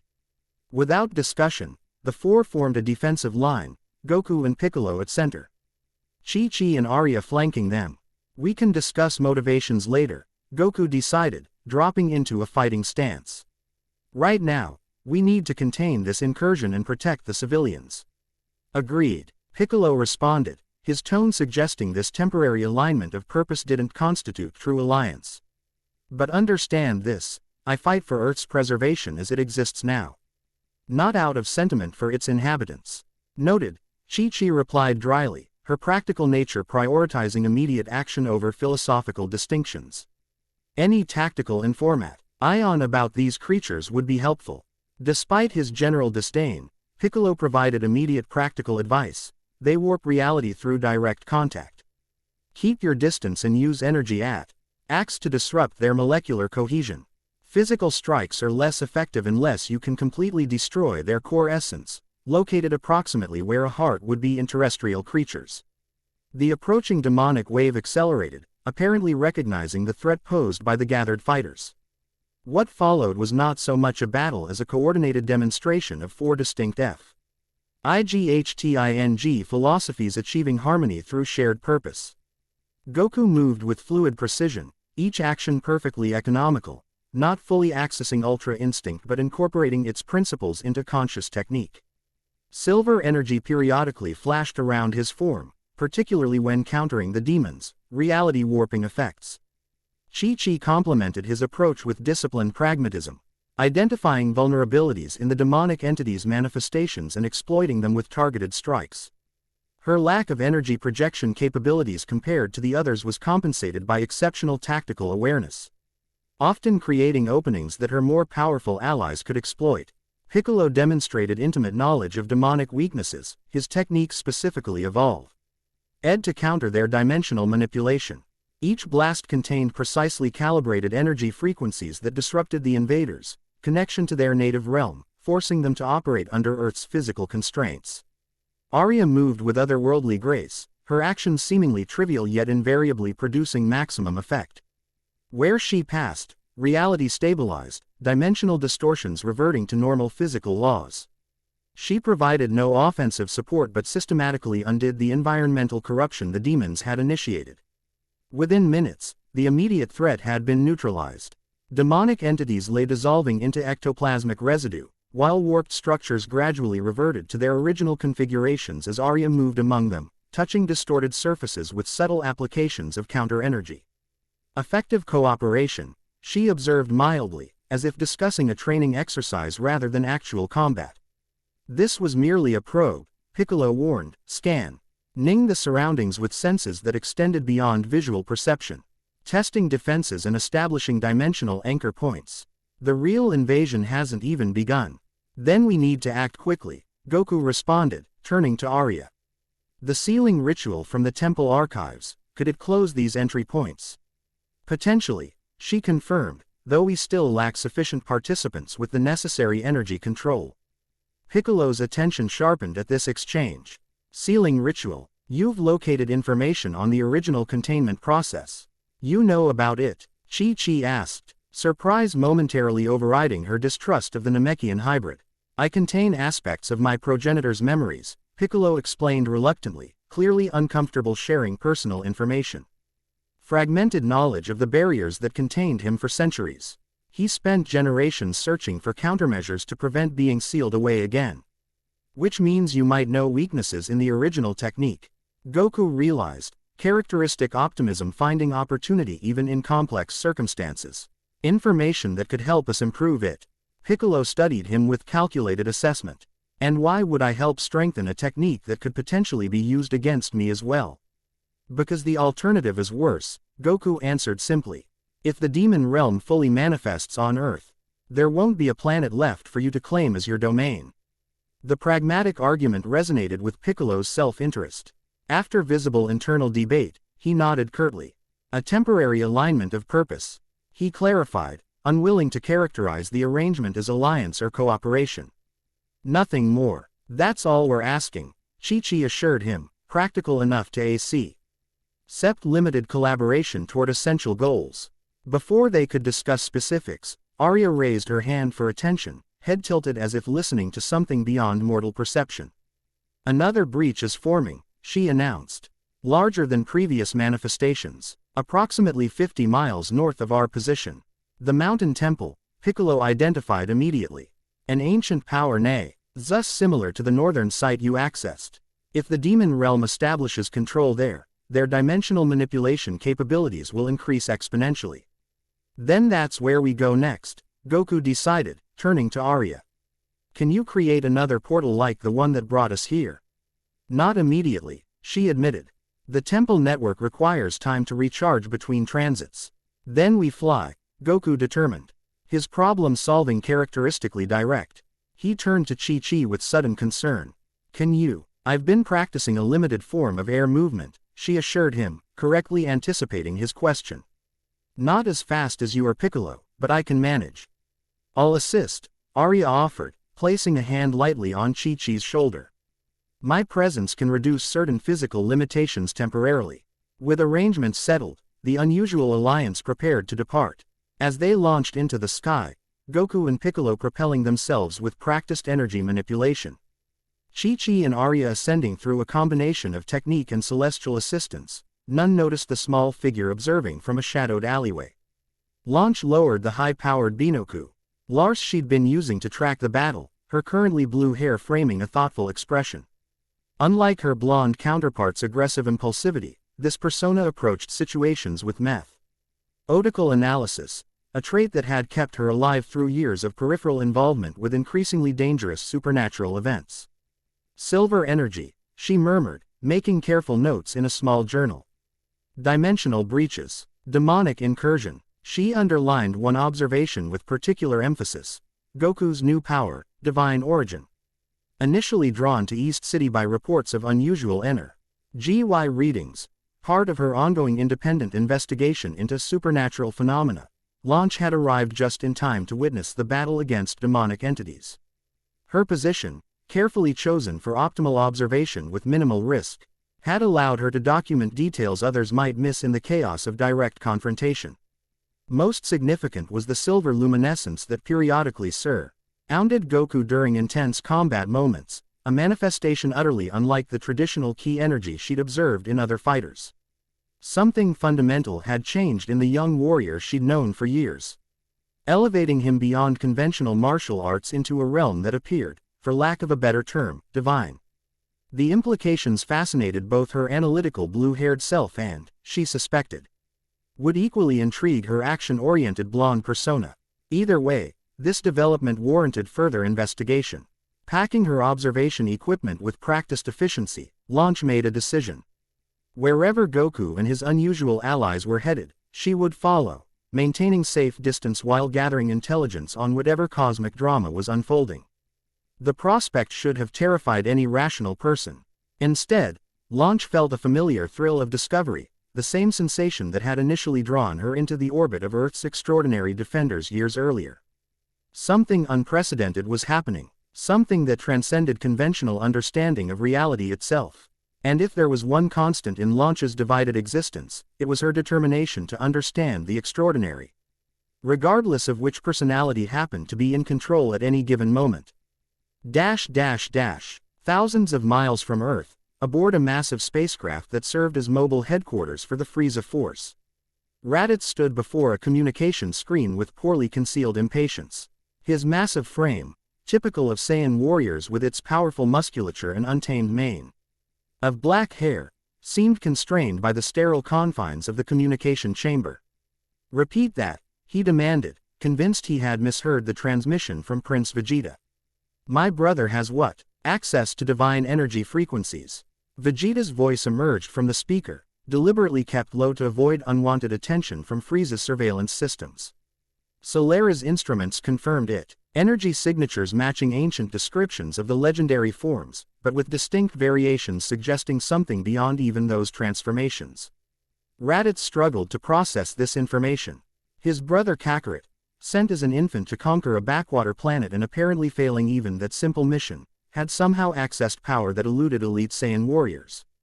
The concept bordered on insulting. Impossible, he growled. The brat was lower class even by generous assessment. Our father was a respectable warrior, but hardly elite stock. There's no genetic basis for such an evolution. Nevertheless, Vegeta continued, irritation edging his tone, the evidence is conclusive. Whatever this transformation represents, it has attracted attention from higher dimensional entities. Solera's latest transmission indicates celestial observers have made direct contact. This detail elevated the situation from merely puzzling to potentially significant. Saiyans generally Ice Mist, divine beings, a simply more evolved species operating on different energy frequencies, but even the most skeptical acknowledge their power and influence over cosmic affairs. So what exactly am I supposed to do? Raditz asked, focusing on practical implications rather than theoretical concerns. Retrieve him, eliminate him, study his techniques. Primary mission remains retrieval, Vegeta clarified. If this power can be harnessed or replicated, it represents a significant strategic advantage, particularly regarding our long-term plans concerning Frieza. The implied meaning required no elaboration. For generations, the Saiyan race had chafed under Frieza's dominance, serving as convenient muscle for the tyrant's expansion while secretly preserving their cultural identity and ambitions for eventual independence. If Kakarot had indeed discovered some new transformation that approached divine levels, it could potentially shift the power balance that had kept their people subjugated. And if he refuses to cooperate? Raditz pressed, already anticipating resistance from a brother raised among aliens, without proper understanding of his heritage or racial obligations. Persuade him by any means necessary. Vegeta instructed coldly. Family connection may prove useful initially. Appeal to whatever primitive attachment mechanisms these Earth creatures value. If that fails, he paused, considering alternatives. Identify leverage points, beings he protects, use them accordingly. Understood, Raditz acknowledged, already calculating travel time to the backwater planet. Estimated arrival in 3 standard cycles, assuming no interference from Frieza's operations directors. Approved, Vegeta confirmed. Maintain communication blackout during transit to avoid unwanted attention. Solera will continue surveillance until your arrival. The transmission ended abruptly, leaving Raditz alone with his thoughts. The assignment represented both opportunity and risk. Success could elevate his standing among the surviving Saiyans, particularly if his brother's power proved as significant as initial reports suggested.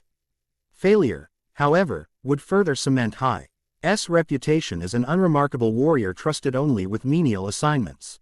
As he exited the communication chamber, Raditz encountered a slender purple-skinned alien in the distinctive armor of Frieza's elite forces. Apul, one of the tyrant's mid-level administrators, regarded the Saiyan with poorly disguised disdain.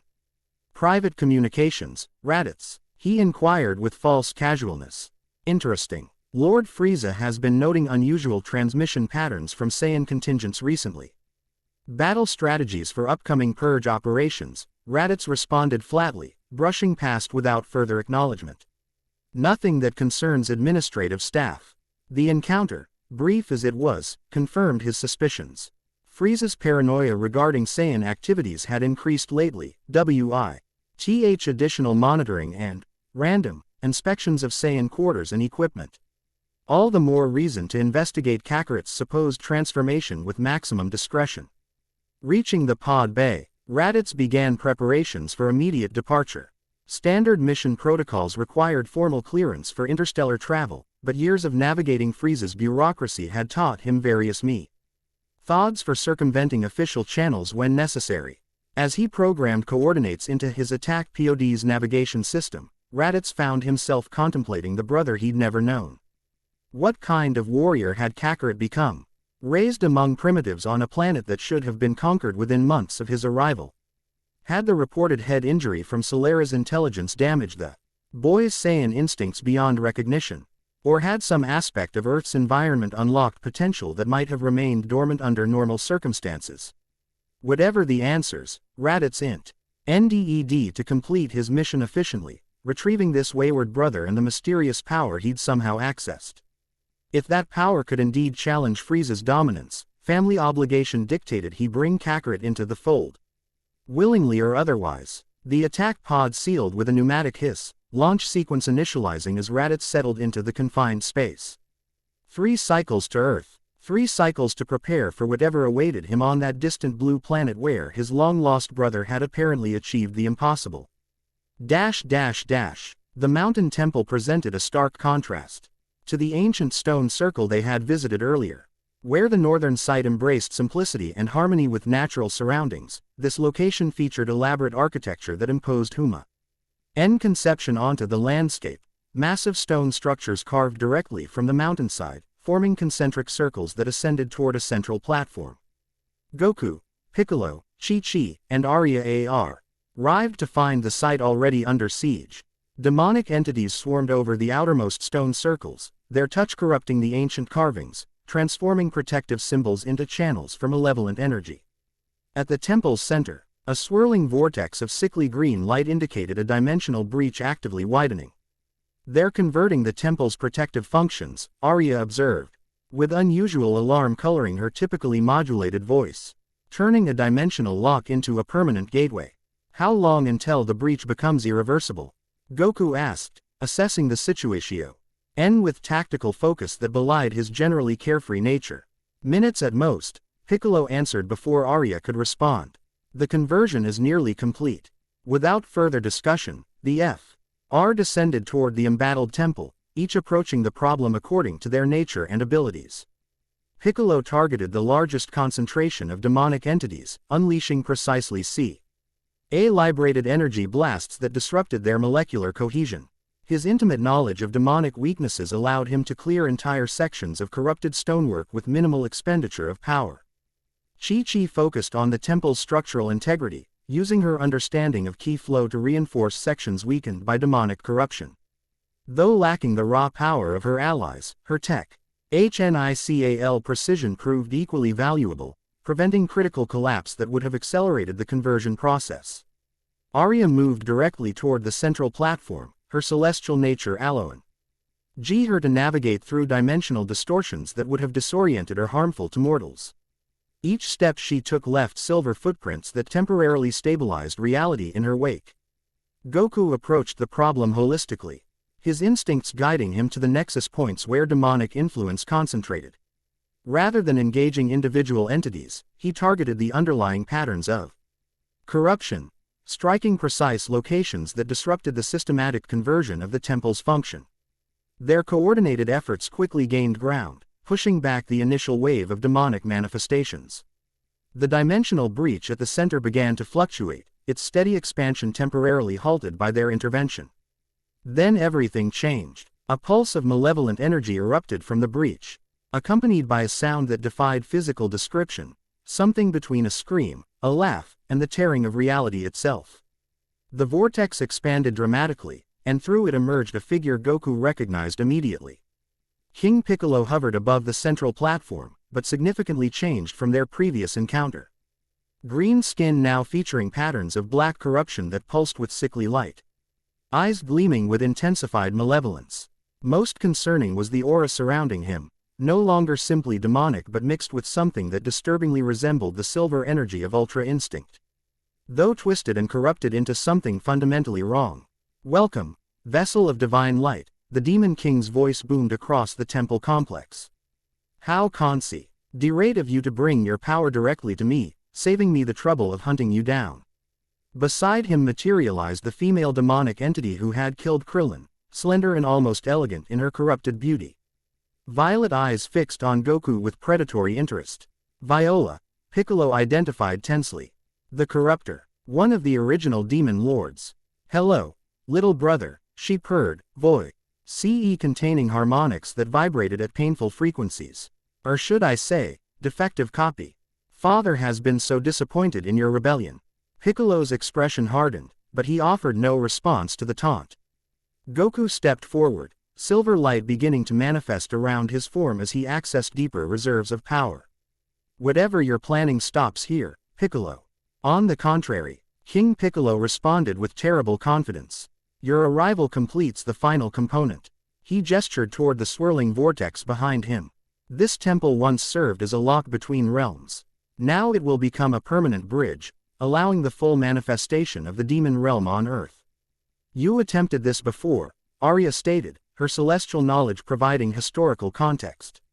The enlightened warrior stopped you. A temporary setback, King Piccolo dismissed casually. And one I've spent centuries preparing to avoid repeating. His gaze fixed on Goku with disturbing intensity. The monk's connection to divine frequencies allowed him to repair dimensional barriers. But what happens when such power is corrupted rather than destroyed? The implication sent a chill through the assembled defenders. King Piccolo wasn't trying to eliminate Goku's Ultra Instinct. He intended to corrupt it, using the divine energy for purposes antithetical to its nature. It won't work, Goku declared with absolute certainty. Ultra Instinct responds to harmony and balance. Your corruption can't touch it. An interesting theory, King Piccolo acknowledged with a cruel smile. Let's test it, shall we? With frightening speed, the Demon King unleashed an attack unlike anything they had previously encountered. Not an energy blast or physical strike, but a wave of corrupting influence that targeted consciousness itself. The technique bypassed conventional defenses, aiming directly for the connection between mind, body, and spirit that facilitated Ultra Instinct. Goku instinctive. Li raised a defensive barrier of silver energy, but the attack slipped through conventional protections like water through a net. He staggered, feeling the corruption attempting to take root within the very source of his power. Goku. Chi-Chi rushed to his side, supporting him as he fought the internal battle. Her presence seemed to strengthen his resistance, their connected key signatures creating a harmony that partially neutralized the corrupting influence. Seeing this, Viola moved with predatory grace, attempting to separate them. How touching, she mocked, clawed hands extended toward Chi-Chi. But this is between gods and demons, little human. You're merely in the way. Piccolo intercepted her attack with surprising speed, green energy crackling around his form as he engaged the demon lord directly. Your quarrel is with me as well, sister, he growled, matching her supernatural strength with his hybrid vigor. As these confrontations unfolded, Arya approached the dimensional breach itself, silver eyes analyzing its structure with celestial perception. The vortex had stabilized but continued to widen incrementally, a process that would eventually become irreversible without intervention. King Piccolo noticed her assessment and laughed coldly. The Kai's apprentice thinks she can seal my gateway. Ambitious, but futile. He directed a secondary attack toward her, Ra-D, a monic energy designed to disrupt celestial frequencies. Arya deflected the blast with surprising strength, her form momentarily shifting to reveal something more substantial than her usual appearance suggested. I am more than merely an apprentice, she responded, voice resonating with power that belied her typically reserved demeanor. The confrontation escalated rapidly, multiple battles unfolding simultaneously across the temple complex. Piccolo and Viola engaged in a deadly dance that destroyed entire sections of ancient stonework with each exchange. Arya worked methodically toward the central breach, establishing counter-resonances that temporarily slowed its expansion. Chi-Chi protected Goku as he fought the internal corruption, her presence providing an anchor to his true nature. Through this chaos, Goku engaged in a battle unlike any he had previously faced, not against an external opponent but against corruption attempting to take root in his very essence. The attack target, the divine connection that facilitated Ultra Instinct, attempting to twist its nature toward destructive purposes. In this internal landscape, Goku found himself confronting manifestations of his OWN potential, silver light that King Piccolo's influence attempted to taint with sickly green corruption. Each pulse of demonic energy offered power without limitation, strength without responsibility, dominance without consequence. You could be a god, whispered corrupting influences within his consciousness. Why serve divine will when you could command it? Why maintain balance when you could reshape reality to your preference? The temptation carried surprising force, not because Goku craved dominance, but because the power offered genuine opportunities to protect those he cared about. Absolute strength to ensure no friend would ever fall as Krillin had. Cosmic authority to maintain peace beyond any individual threat. What anchored him against this seductive corruption was not abstract principle but concrete connection. Chi-Chi's presence beside his physical form, her determined protection despite power disparities, her unwavering faith in his essential nature. Her energy signature harmonized with his own, creating a resonance that reinforced his true self against corrupting influences. Drawing on this connection and his own innate harmony with universal principles, Goku pushed back against the corruption. Silver light blazed within his consciousness, burning away demonic influence with purifying intensity. As internal balance restored, external manifestation followed, his physical form emanating silver luminescence that expanded outward in pulsing waves. King Piccolo sensed the failure of his corrupting technique and shifted strategies immediately. Impressive resistance, he acknowledged. But ultimately irrelevant. If I cannot corrupt divine energy, I will simply harvest it. The Demon King unleashed his full power, no longer attempting subtle corruption but direct assault designed to overwhelm and capture. Green energy tinged with black corruption enveloped Goku's silver aura, attempting to contain and extract its essence. What happened next transcended conventional perception. Goku's silver aura intensified beyond previous manifestations, expanding outward with such force that King Piccolo's containment shattered like glass. But rather than attacking directly, the energy flowed in unexpected patterns, connecting with Chi-Chi, then Piccolo, then Arya, creating a perfect tetrahedral configuration centered on the dimensional breach. The harmonic resonance, Arya exclaimed in astonishment. He's establishing it instinctively. Indeed, Goku had intuitively replicated aspects of the sealing ritual from the temple archives, using the four present energy signatures to establish a stabilizing pattern around the dimensional tier. What had originally required 7 specialized practitioners, he attempted with just 4 diverse energy sources: divine, human, demonic hybrid, and celestial. King Piccolo recognized the pattern emerging and moved to disrupt it, directing Viola to attack the weakest node of the configuration, Chi-Chi, whose purely an energy provided essential grounding but lacked supernatural resilience.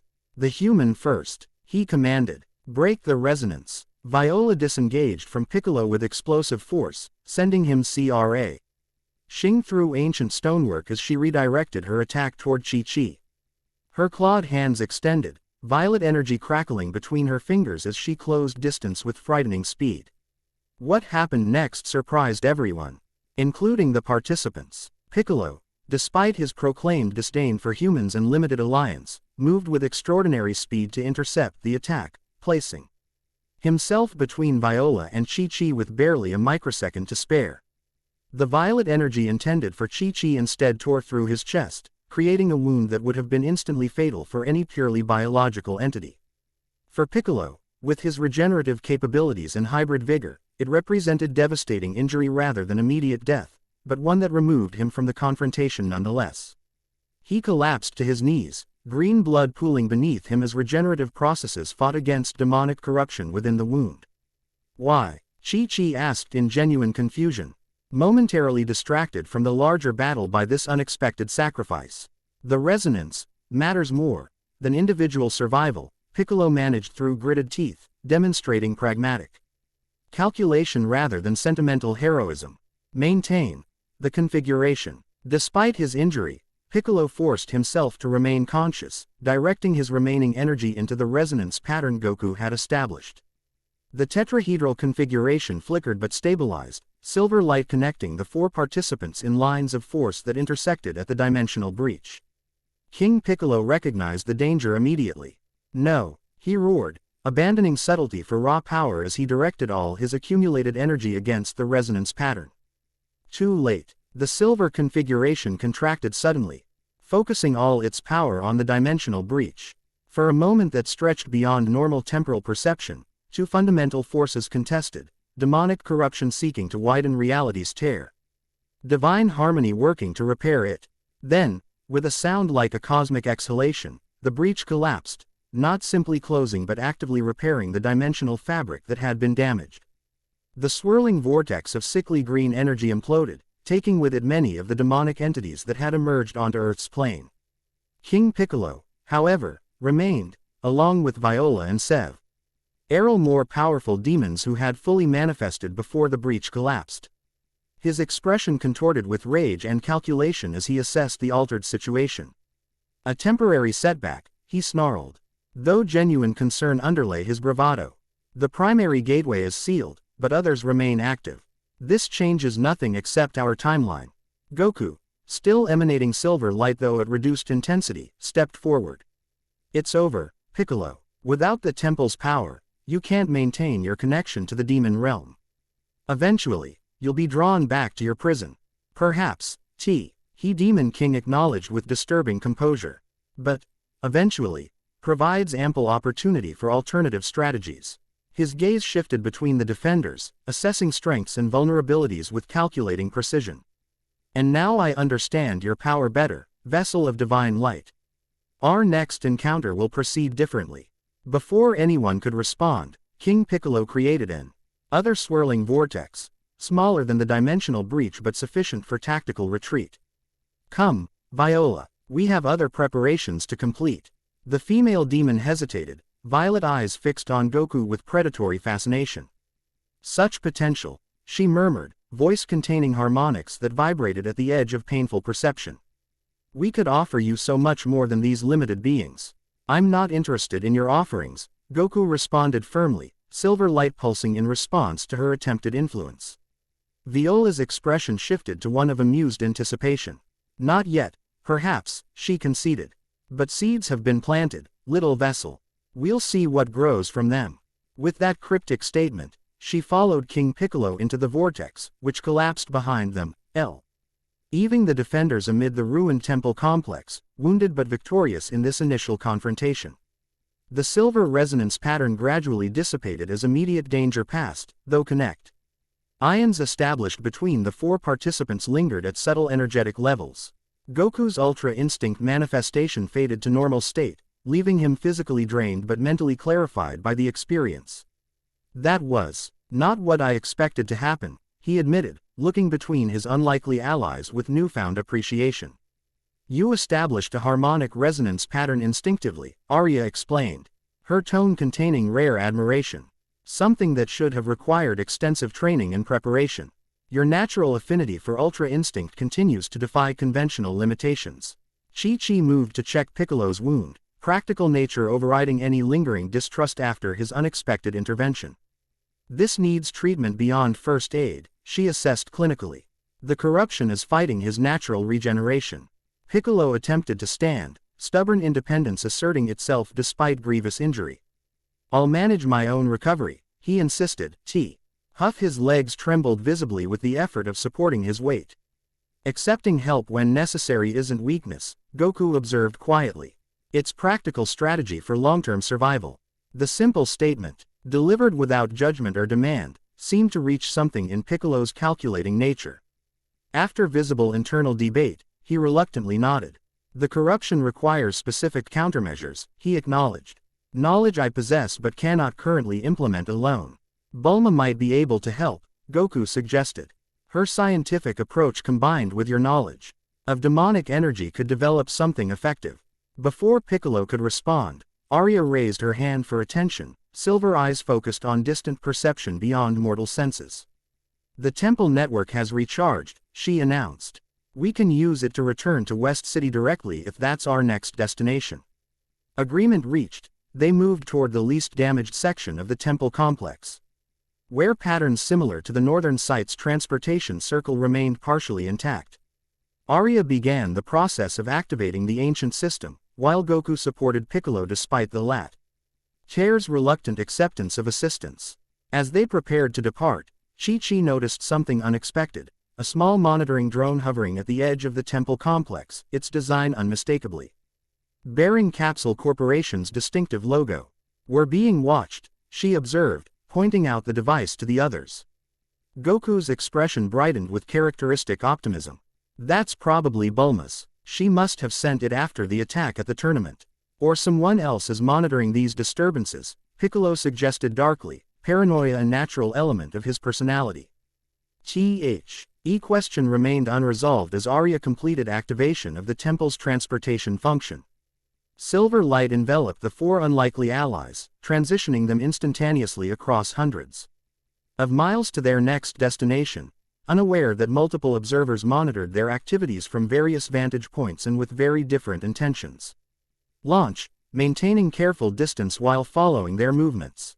Solera, tracking the extraordinary energy signatures from her cloaked position. And others, celestial, demonic, and mortal, each recognizing that events unfolding on Earth represented cosmic significance beyond ordinary understanding. The ripples of Goku's Ultra Instinct awakening had become waves, and those waves threatened to become a tsunami that would reshape not just Earth, but the very structure of dimensional reality. Chapter 3 End.